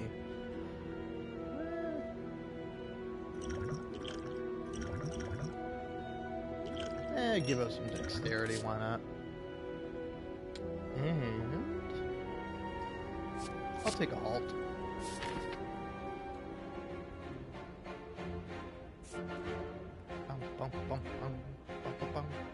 Alright.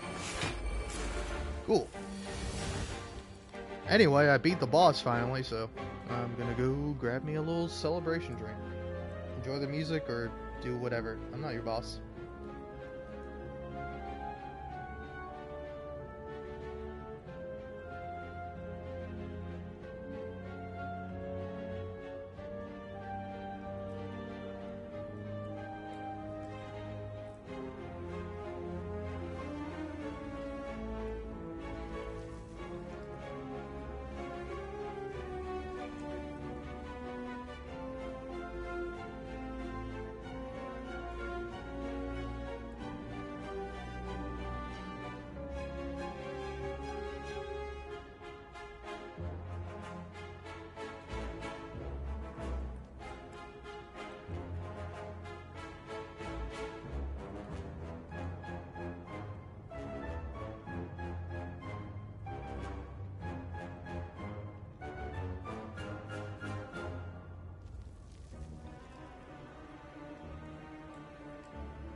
Oh, mansion! Yay!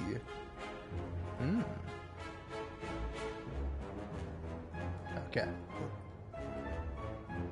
Hmm. Scroll! Inner peace. Ah.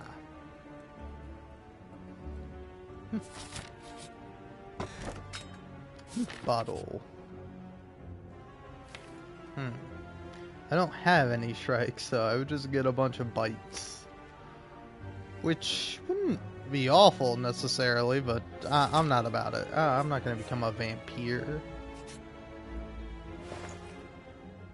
Oh ho ho.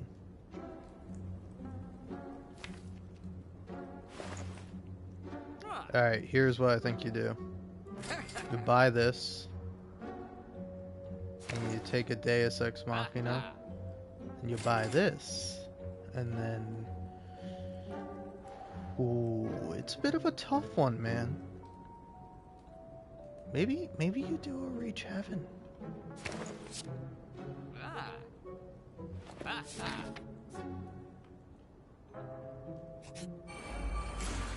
I'm ready to fight, man. I'll do it. Ooh, interesting.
Oh, beautiful.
Hey-oh. Just playing a little bit of Slay the Spire and actually having a fantastic run.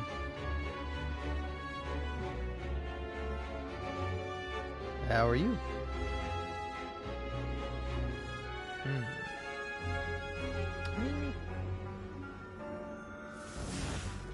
Ah, there we go, perfect.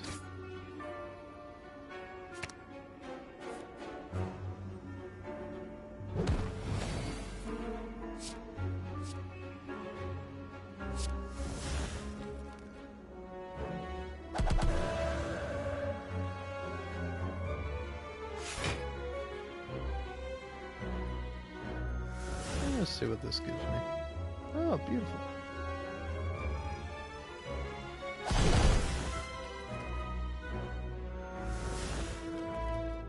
Yeah, I can definitely get that. Particularly if you're a big fan of the first game style. I don't know. I think the main thing to keep in mind is that it's still in early access, so the art style might change, but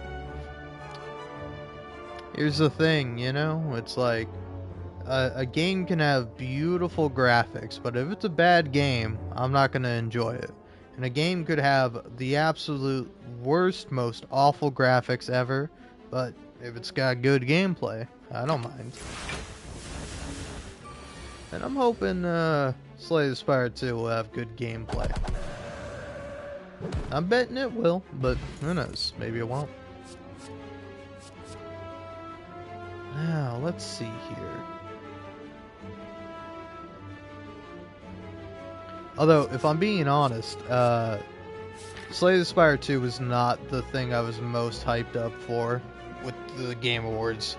For me personally, I was super hyped for The Witcher 4.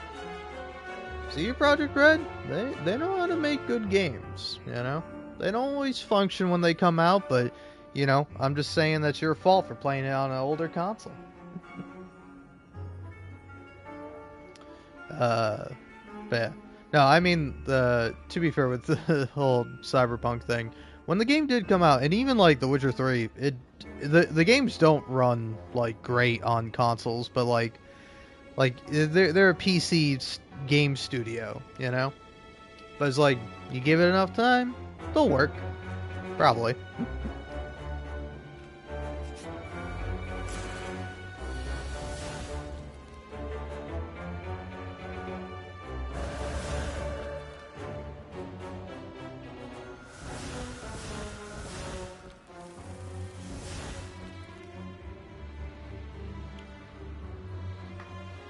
Ooh, this will be pretty interesting.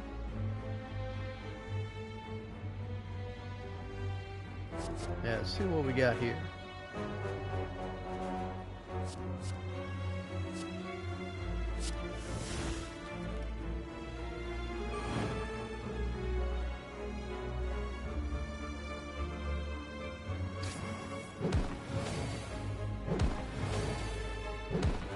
Ooh, and it's over.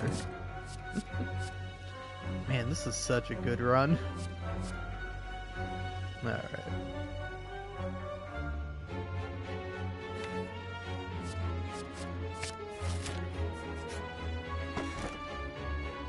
Oh, nice.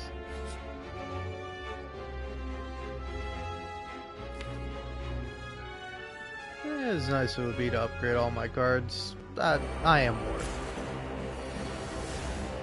I am more, and I will likely kill this guy in like 2 turns. Alright.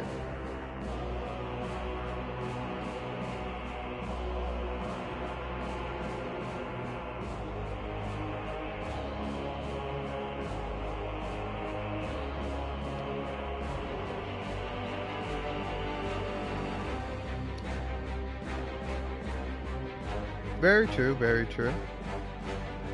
I know. I feel like people like take the bad launch of Cyberpunk 2077, particularly on consoles, because it's like I played the game on PC on like a decent gaming laptop, and the game ran great. Like, yeah, there were glitches and bugs. It's an open world game. What do you expect? But there was nothing like game breaking when I played the game upon release on a PC. You know. And it's like, uh, yeah, did it even release with like modern day consoles initially? Because I'm trying to remember if it did. Yeah, I think it did. It came out with the PS5 and then whatever the newest Xbox is. I don't know. It's the Xbox Series X or the Series S or whatever. Xbox, learn how to name a console. Jesus Christ. Like, the Xbox 360 was fun. You know, we thought, oh, the Xbox 720, and you just keep going up and up, multiplying by 2, but no. But,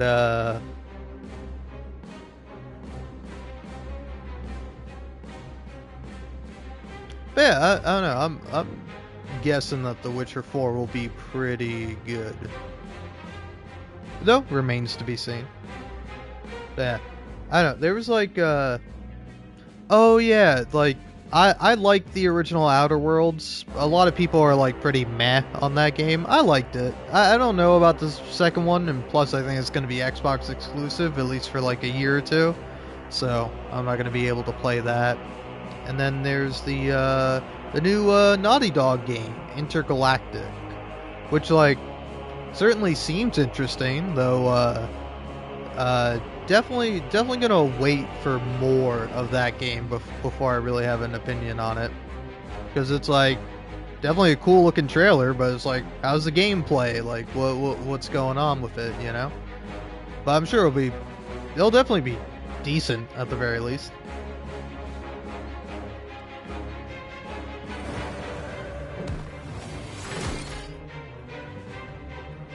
Oh,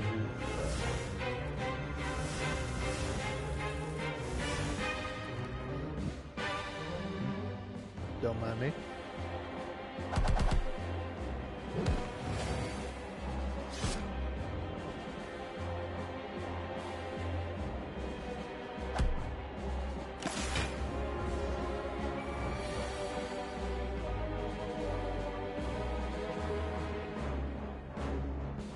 Oh yeah.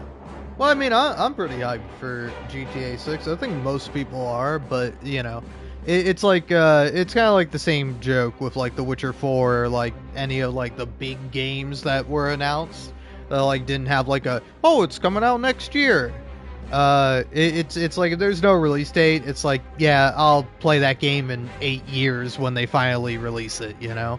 Like, with games becoming as big and as complicated and as graphically intense as they are nowadays, it's like, it's going to be a long while before those games come out. Because, like, something people were saying with The Witcher 4, it's like Cyberpunk 2077 was revealed like 8 years before it came out, or like 12 years or something. So it's going to be a long while. I don't know. But, like, GTA 6, I'll be surprised if it comes out next year, pleasantly. But like, I think that's like definitely a like 2026 game, or even later, like 2027. All depends, of course, but I'm suspecting that one will be a while before it comes out. So I think you do this, you do that, and then you can either play it smart and not do the dumb thing, but I kind of want to do the dumb thing. Fine, I'll play it smart.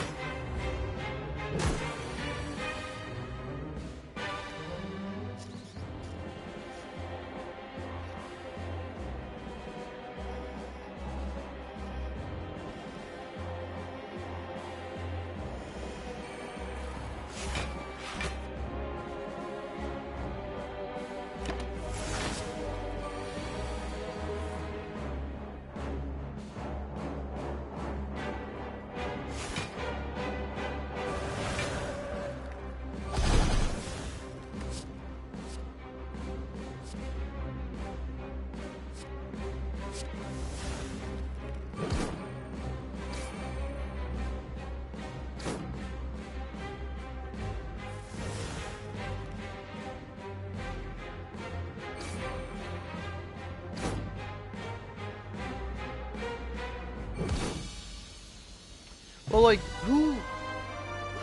like, what's the studio behind Concord? Because, like, I don't know, wasn't it like a bunch of, like, old, like, Halo devs, and, like, a bunch of other people from like multiplayer games, you know?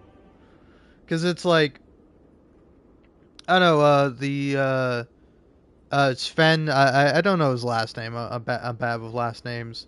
But the like head director, or I'm also not sure of his position, but the guy who actually read out the award for Game of the Year, and you know, it was like a lead director or head at Baldur's Gate 3 and Larian.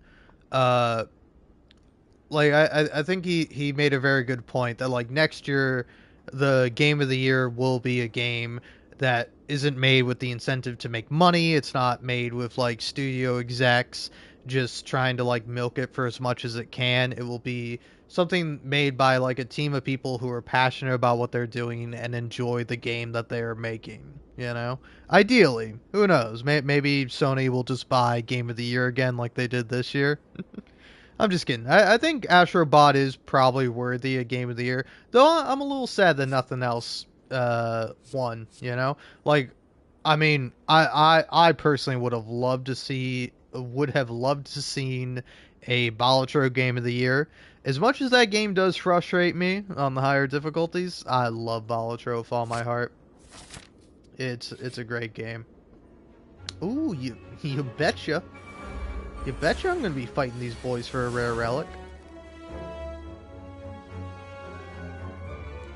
Uh, yeah, anyway, I got distracted by the prospect of a rare relic. It's not too bad.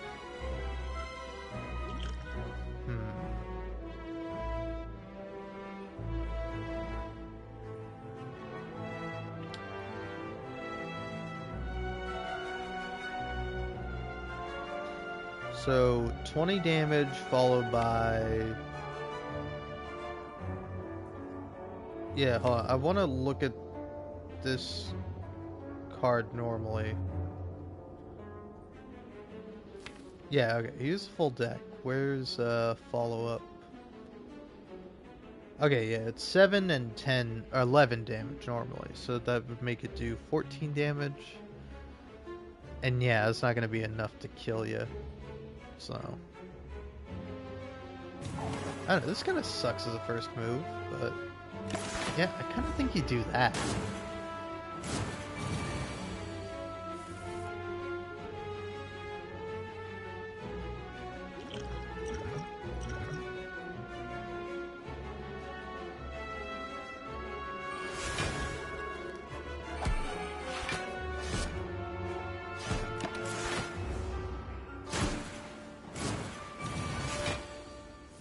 Quite a bit of damage, but it's alright.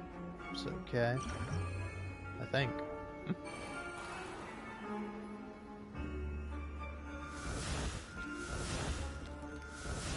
Oh yeah. Well, in my opinion, Ubisoft hasn't made a good game in like forever.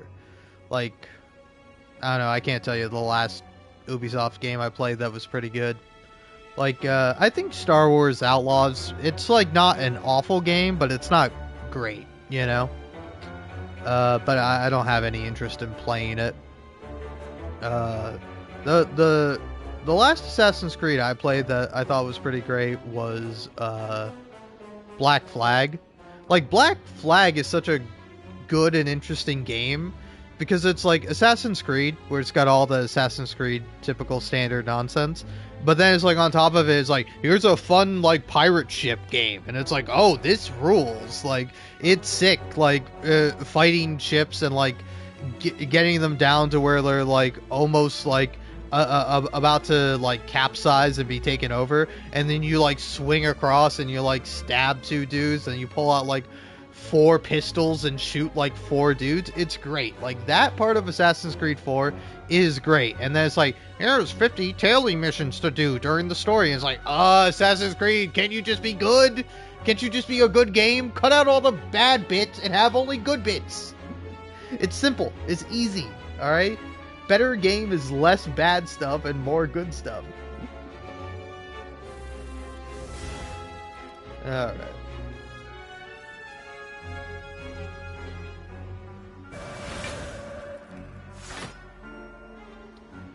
You're dead, and you're dead. I kind of wasted my wasted my regen potion. That's all right. Oh, it would have been so great during this fight too. Oh man.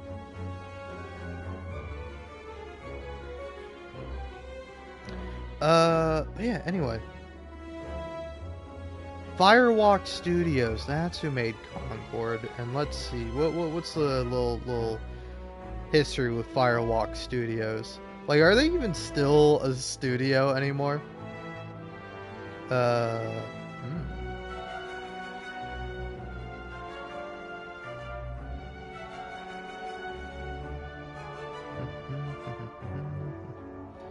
Oh yeah, it was established in 2018 by veterans of game companies such as Bungie and Activision. So yeah, it was a bunch of like people who worked on like multiplayer games that no longer worked at those studios that made the game company.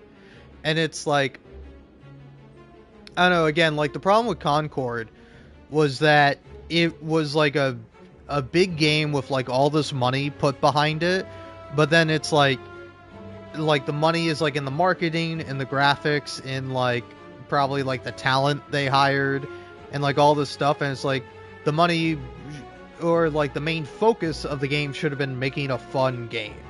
Like Concord is like it probably the best way to describe it would be very soulless, you know, where like it just didn't have any heart, it didn't have any life to it. Like take for example the difference between like Overwatch and Overwatch 2.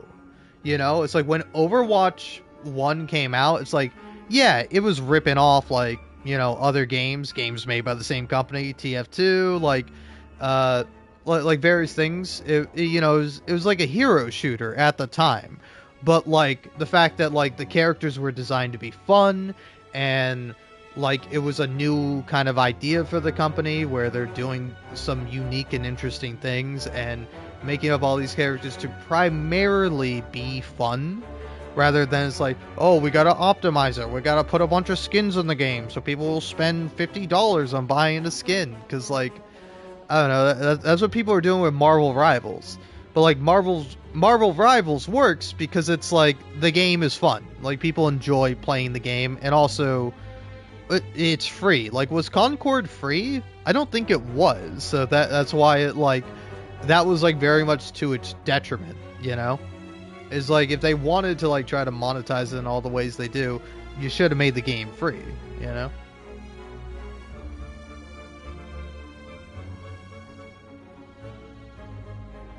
Alright, you know what? Yeah, you do this.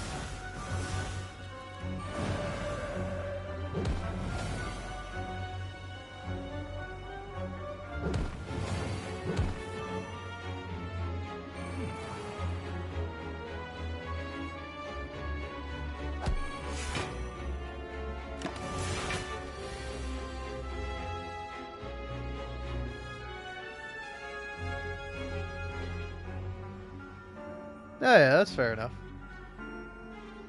I mean, I don't know. It's like, I know Marvel is like a big thing. Like everyone knows Marvel, but it's like, I don't know. I feel like I don't know like a Marvel fan.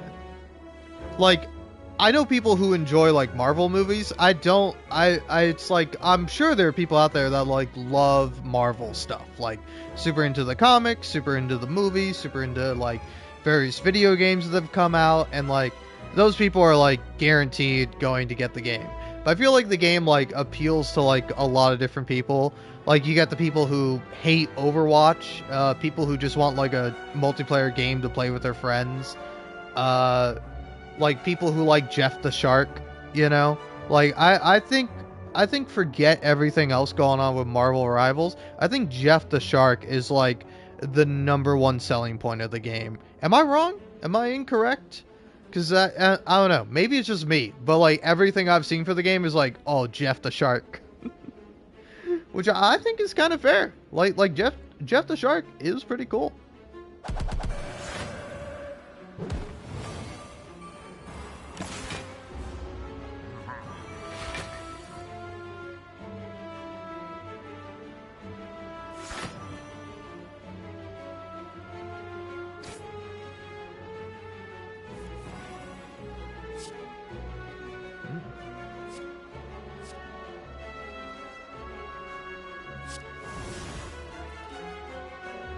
I mean, I don't think it's oddly, because like, like Jeff, the history of Jeff the Shark is like, or Jeff the Land Shark more specifically, but I'm just gonna call him Sharky from here on out because that's funny.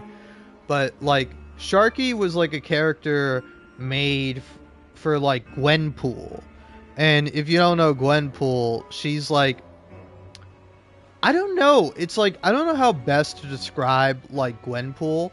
It's like, I think Gwenpool is like a little bit of a beloved character, but to me, not to say that she isn't or she doesn't have some charm to her, but like Gwenpool feels like a comic artist slash writer's like wet dream, you know?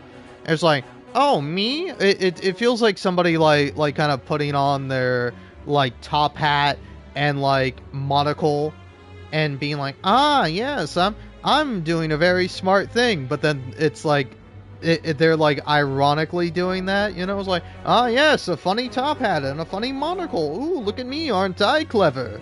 It's like, A, it's a play on Deadpool, the character. B, her power is she doesn't have any superpowers. Her power that she's a real person from the real world, and she knew about Marvel Comics, so she knows about all the superheroes and supervillains and knows all their weaknesses, you know? It's like, oh, hey, here's this, like, cute, marketable girl that loves Marvel Comics, and her thing is that she's super quirky and relatable. And, you know, it's like, let's give her a fun little pet called Jeff the Shark. And then it's like, Gwenpool got canceled. Like, there are no, like, current running Gwenpool comics. But, like, Jeff the Shark survived.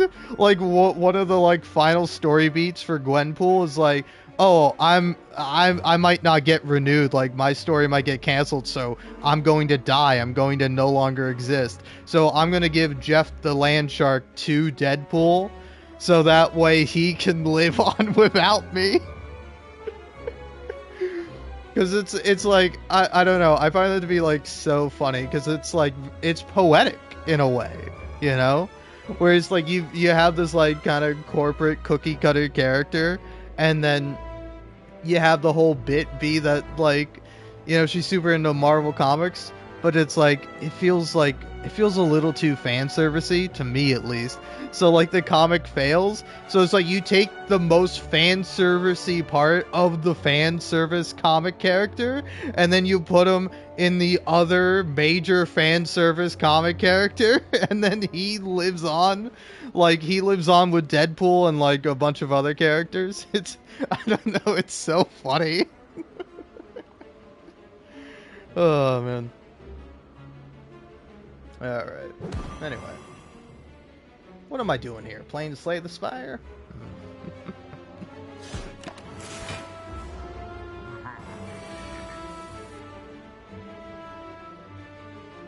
Alright, this is pretty good for me.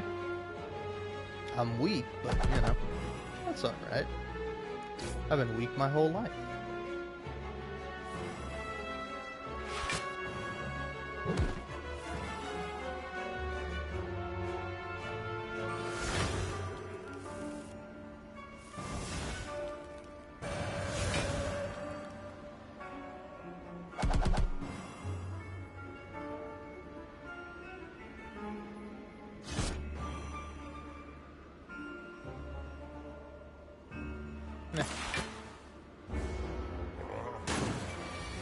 Oh, I was about to say, I'm taking 2 damage. It kind of sucks, but it's not too bad.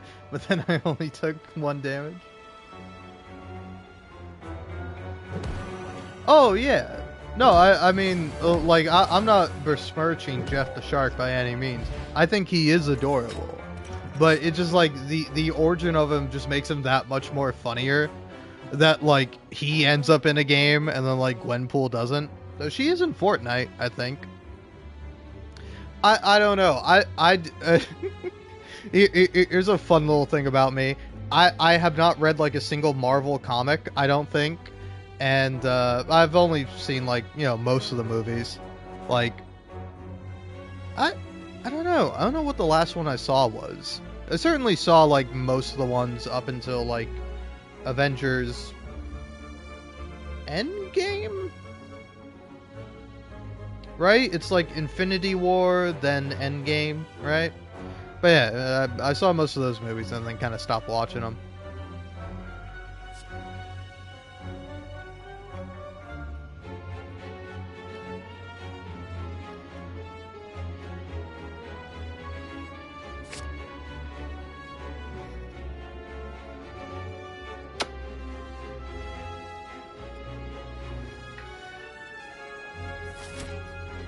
But yeah, but also I think overall, like, Marvel Rivals is like a fun game that people enjoy. Like, it's got a little something for everyone. There's the Black Widow character, but this time it's Black Widow. Oh wait, yeah. I forgot that Widowmaker in Overwatch is not called Black Widow because like she's literally a Black Widow, and then she also got like a spider motif. Like it, it's like she is just a rip off of Black Widow. So it's like again, there's so many funny things with Marvel Rivals. It's like a rip off of Overwatch, but like with an established IP. And you think more people would be against that, but like Overwatch has lost like so much faith in people that people are like, yeah, I'll take this one. Yeah, sure. It's marveled up to the gills, but at least it's not Overwatch. I'm so sick of that game. But then it's like got a bunch of characters that are all right, you with your little Zelda reference. I'll come here. Ooh, huh, interesting. That's really expensive for like a relic I don't think is nearly as good as ice cream. Like ice cream should be about $300, but like that one, I think it's not bad, but I don't think it's great. It's like, this one is a great one to find, but if you don't find it, oh well. That one? Nah. Maybe another Tantrum would hit the spot? Ooh, a little Mayhem, though. Mayhem goes kind of crazy. Until it ends up screwing me over, and then I hate Mayhem. I'll never take it until when I take it again. But yeah, it's just like, I don't know, like Marvel Rivals is such like a corporate kind of like rip-offy game, but yet it appeals to so much more people because like its only competition is really Overwatch. It's like, is there like something else that's competing with it? Because it's like, I mean, I guess you could argue like every other multiplayer game, but it's like, I don't know. I think most of the major ones right now kind of have their own niche, where it's like people who are into shooters will be playing like CS:GO 2 or Valorant, and then people that are into League of Legends are in hell, and I think they're trapped there until they like do something good for like another person, or at the very least don't tell the people on the enemy team to do something horrific. Then are there other multiplayer games? I don't really know. I don't think so. I mean, there's probably like some co-op games that people are into, but like, the only other thing are probably like MOBAs, and like MOBAs are fun and interesting in a way, but they're not like spectacular. Like they certainly don't blow me away. I think the last one I played was like Warframe, and like Warframe's a pretty good one because it's like, yeah, it's got all the things you would expect in a MOBA, but like the gameplay is actually pretty fun. Unlike a lot of games where it's just like, oh, here's some boring gameplay, but hey, you can make your Final Fantasy character look real pretty. Instead, that one is like, oh, we have like solid gameplay, like that's the foundation, and we have a good foundation, so we can like make a good game from that.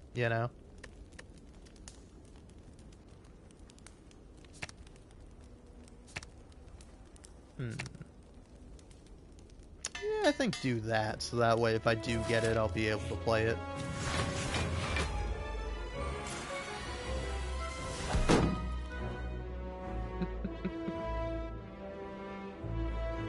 I don't know, I mean, maybe it is, but like, I don't think it is. I think that's like a joke with Arcane, is that it is made to essentially like advertise League of Legends, but like I betcha it's just like it's like the most advertising that actually comes out of that is just people being reminded about League of Legends, you know? It's like I think maybe there might be like 5% of the player base or something, maybe like 10%, or if we want to be generous, or I don't know, maybe a bit more than that. But I feel like it's like people who are like, oh wow, this show's really good, I'll get into the thing, and then it's like, oh, this actually kind of sucks, you know? Instead, all the people that are playing League of Legends are like people who have already played it or were like super into it back in the day. So it's like, oh hey, Arcane's out. It's like, oh, Arcane, that game based on League of Legends? You know, I kind of want to go back to ruining my life, you know? I took a break from just living in ever constant hell where I'm having a miserable time with an awful game that's boring and that I don't like. I don't know. Maybe this isn't true for League of Legends, but I mean, that's what I've heard. And at least for me, I've never played League of Legends, but I have it in the same place in my heart. Like the way I think about League of Legends is like the way I think about Rainbow Six Siege. Where it's like, I hate Rainbow Six Siege. I hate it. I hate it so much. It's a garbage game for garbage people, and it's terrible. Like, no offense to you if you like Rainbow Six Siege. Like, it's like I say all this, but I have like hundreds of hours. I have like 100 hours on it, you know? I don't... Maybe I have hundreds of hours. I don't know. I might. But like that game is like so tedious and so boring, and like the people who play it are so toxic. It's like so awful. It's just an absolute like awful place that just like sucks up any and all joy you may have had, and just it completely disintegrates it. And it's like the thing with Arcane is that I think somebody might be like, oh wow, Arcane seems super cool, I should check it out. And then they do, and then it's like, oh no, I don't think I should have done this. You know? It's like, I think it's quickly followed by regret, and it's like, I'm just gonna enjoy the TV show. The TV show's fun. Which I haven't seen. Should I watch, Arcane? I forgot the name of it. Because, like, you know, it's like rave reviews for Arcane, but it's like, I don't know if it's really worth my time. Here's like the real question. Does the show make you feel good? Because like, I don't know. I like a show that makes me feel good. And it's like, what do I mean by that? I mean, like, I've recently been watching like Ted Lasso. Like Ted Lasso, like, probably like 70-60% of the time, it's making you feel good. Like, it's just like nice and fun. And then like, the bits of drama or seriousness that are in there feel like much more sincere, and it's like, I enjoy this too. But it keeps a more or less positive ratio on like good feelings than bad feelings. Which okay. I know, which kind of makes me sound like, oh man, I can only watch something that's like nice and wholesome. But that's not true. I enjoy like all kinds of things, but it's like, most TV shows, I don't know, I'm a fan of comedy. I like comedy a lot, so it's like I just gravitate towards comedy. It's like if there's something that's like really good that's like not comedy, I'll check it out and watch it and see if I'm interested in it. But it's like, primarily what I like is comedy. But yeah, it's like, I don't know, I've heard a lot of good things about Arcane, but it's like, I don't know if Arcane is truly great, you know? It's like, it's probably good, and it definitely looks good. Like, the art style is pretty good, you know? So it's probably a good show to look at, but it's like, I don't know, man. Like I said with video games, I don't care about graphics. I care about how it makes me feel. Does it make me feel good? Do I watch it and I go, oh, that's really interesting, or oh, that's really awesome, or oh, there's a lot to actually look into here, it's really interesting. Because like, take for example, probably like one of my favorite shows of all time, if not my favorite, Mr. Robot. Like, Mr. Robot is one of the best shows I've ever seen. It's like genuinely so good. And then like probably second place is Severance. Like I really like Severance too, because it's like they're both shows that like take themselves very seriously, but like are very good at what they're doing. Definitely inspired by other works of media, but like they take their idea and really run with it and do something like original, unique, and really good with them. And it's like maybe that's Arcane, but I don't know. I gotta sit down and watch an episode of it at some point. I'll do it when I'm done with Ted Lasso.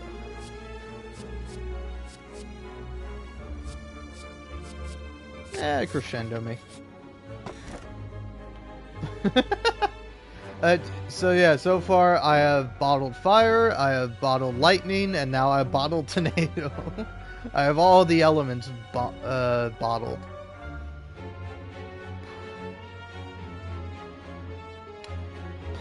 I don't know, that's a tough one. I think you kind of go Mental Fortress, right?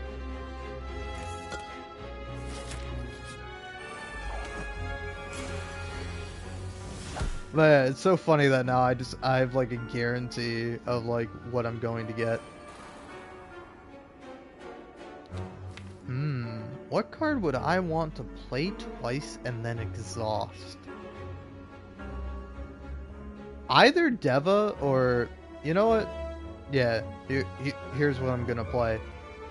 I'm going to play Mayhem. Gonna get a little chaotic here.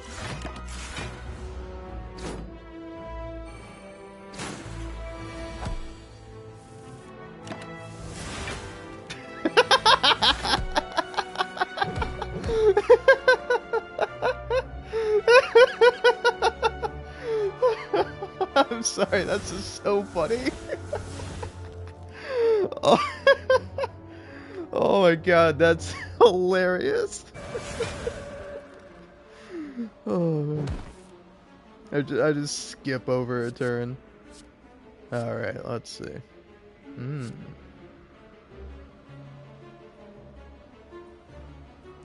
Yeah, Carve Reality for sure.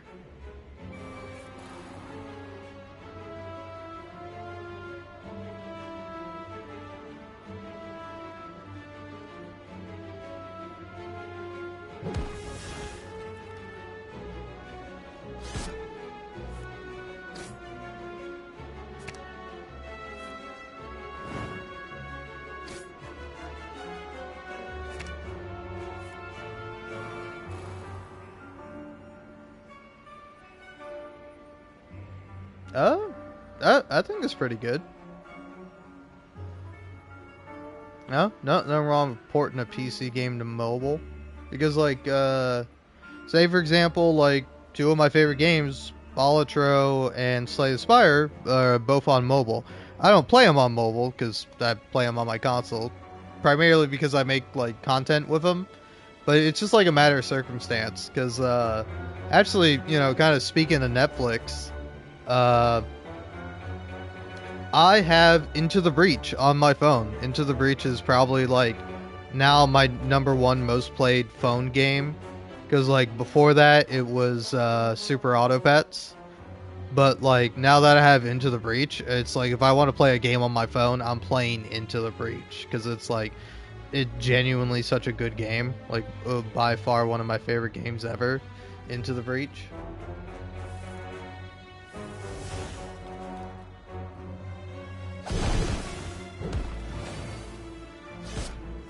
And this kind of sucks for anyone who doesn't have Netflix, but the only way to play Into the Breach on your phone is if you have a Netflix subscription, and it's like a Netflix game. So it's like you get it for free essentially if you're paying for Netflix, or you have a family member or a friend that pays for Netflix and you're just on the account. But yeah, it's like I genuinely love when like PC games get ported over to mobile because it just allows you to play it more. And it's like some people are like, yeah, I love playing Balatro on mobile, or Slay the Spire. It's like a perfect game. You know, it's like, oh hey, I'm waiting for this thing, or I'm like riding the bus, or I'm like doing something where I have a little bit of downtime. Oh, I'll just pull out my phone and I'll be able to play a really fun and engaging game. And you know, it's like, pretty good.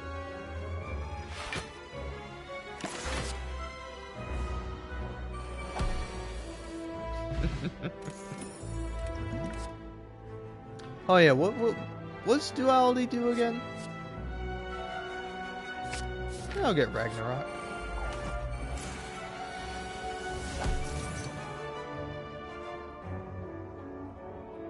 I just gonna scroll through every single relic I have. Duality. Whenever you play an attack, gain 1 temporary dexterity. Oh, okay. That's nice.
Dang.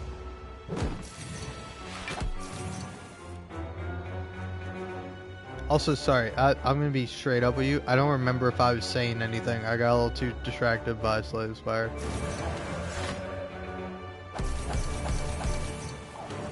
I don't know, I think I finished my point about mobile games. Pretty good.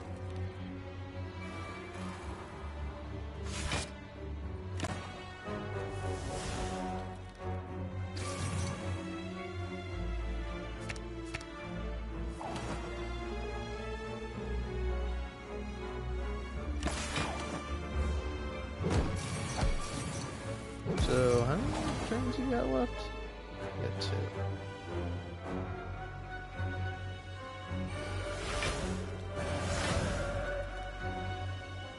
Alright, let's see what I'm gonna play. Yeah, I think you play Ragnarok.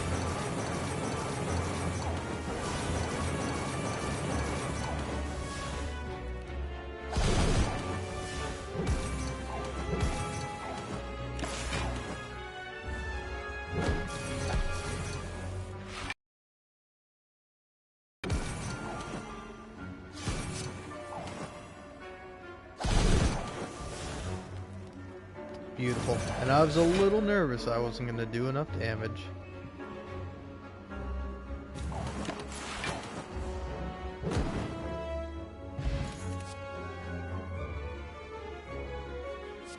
That might not be a bad one to have. Now, what to upgrade? Either you... Yeah.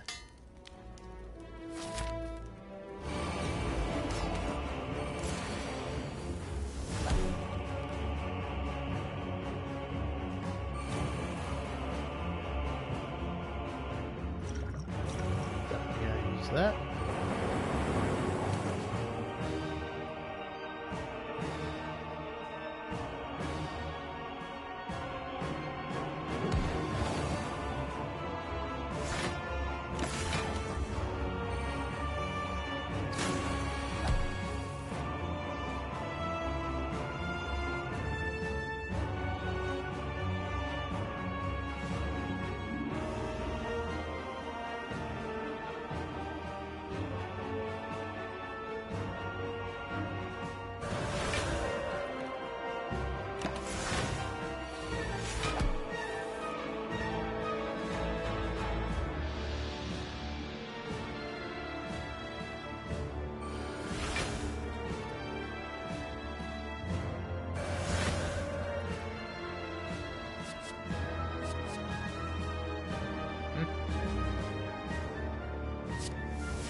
I mean, I think we just play this.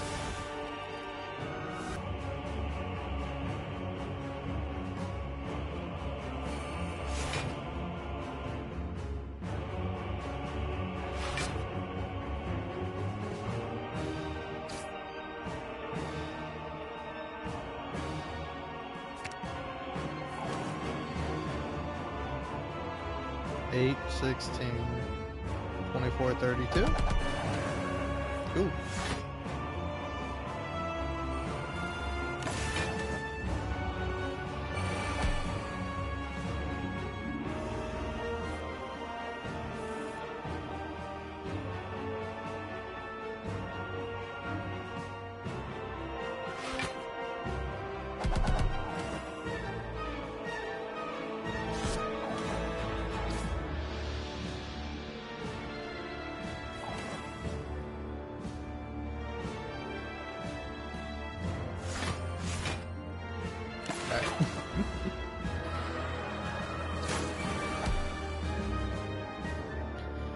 I don't think I need Meteor Strike.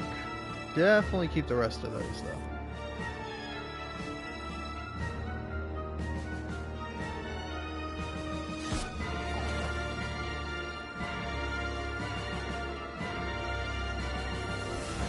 There we go.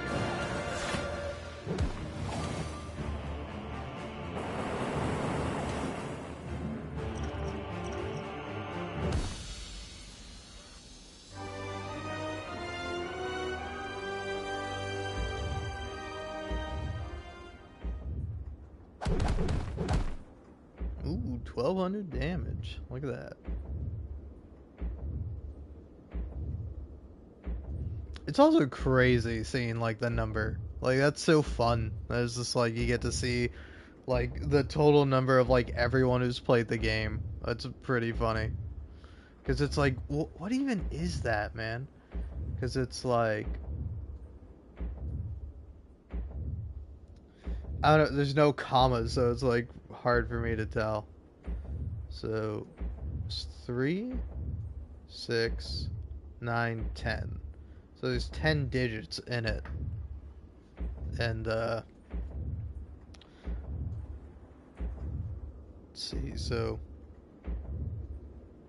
74 0 0 0.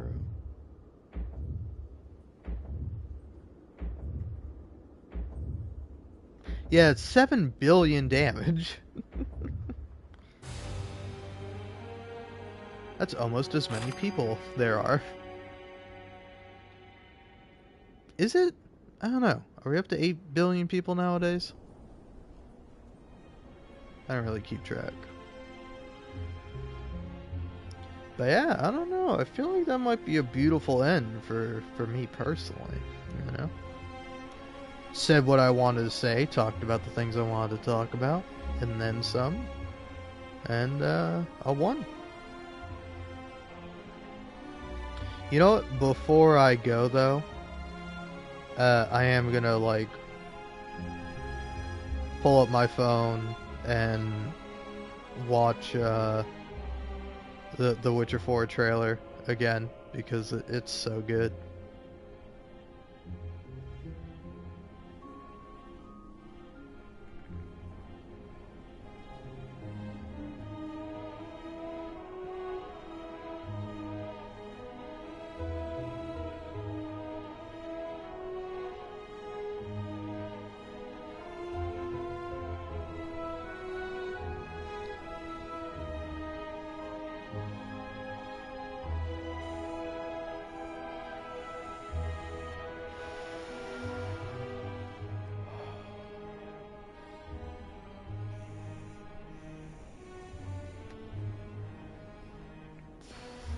I mean, it is funny that it's like, oh yeah, this is a Witcher game. It's a CD Projekt Red game. Here's like a naked woman, though like tastefully covering up her bits. You know, all the good bits that only nasty, dirty people would want to see. You want to look at a woman's boobs? Gross. Ew. Alright. I think looking at anyone's like bare torso is disgusting. You want to go to a beach? You see people running around in swimsuits? What are you, some kind of pervert? You like looking at the human body, you sick freak? But yeah. God, it looks so good. You get like the sword that it looks like the sword that I don't know if it is, but I feel like it looks like the sword that Geralt gives to Ciri at the end of The Witcher 3.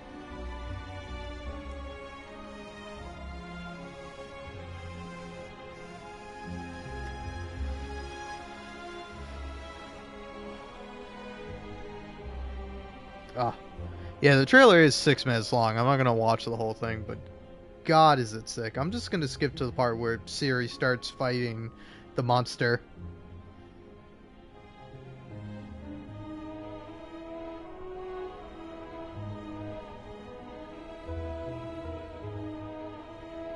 Yeah.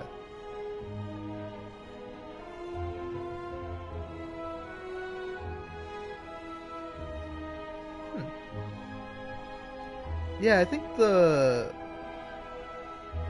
Witcher symbol she has is like a lion or something, or like the cat.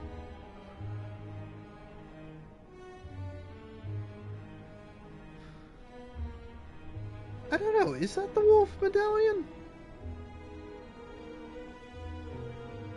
Because it's like, I don't know. Yeah.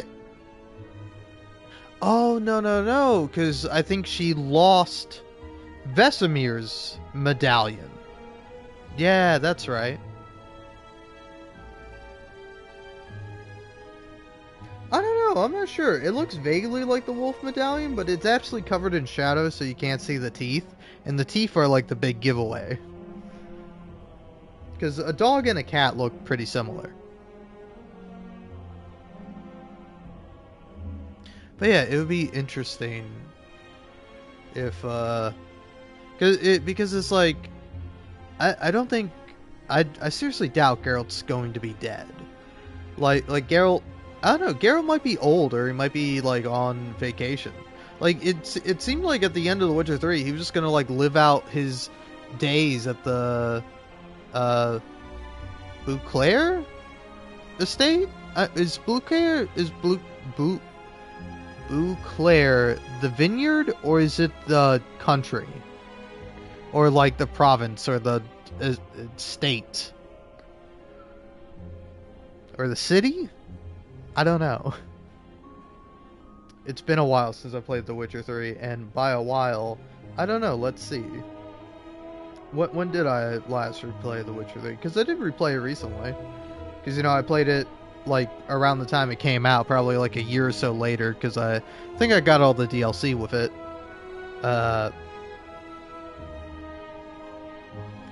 But it seems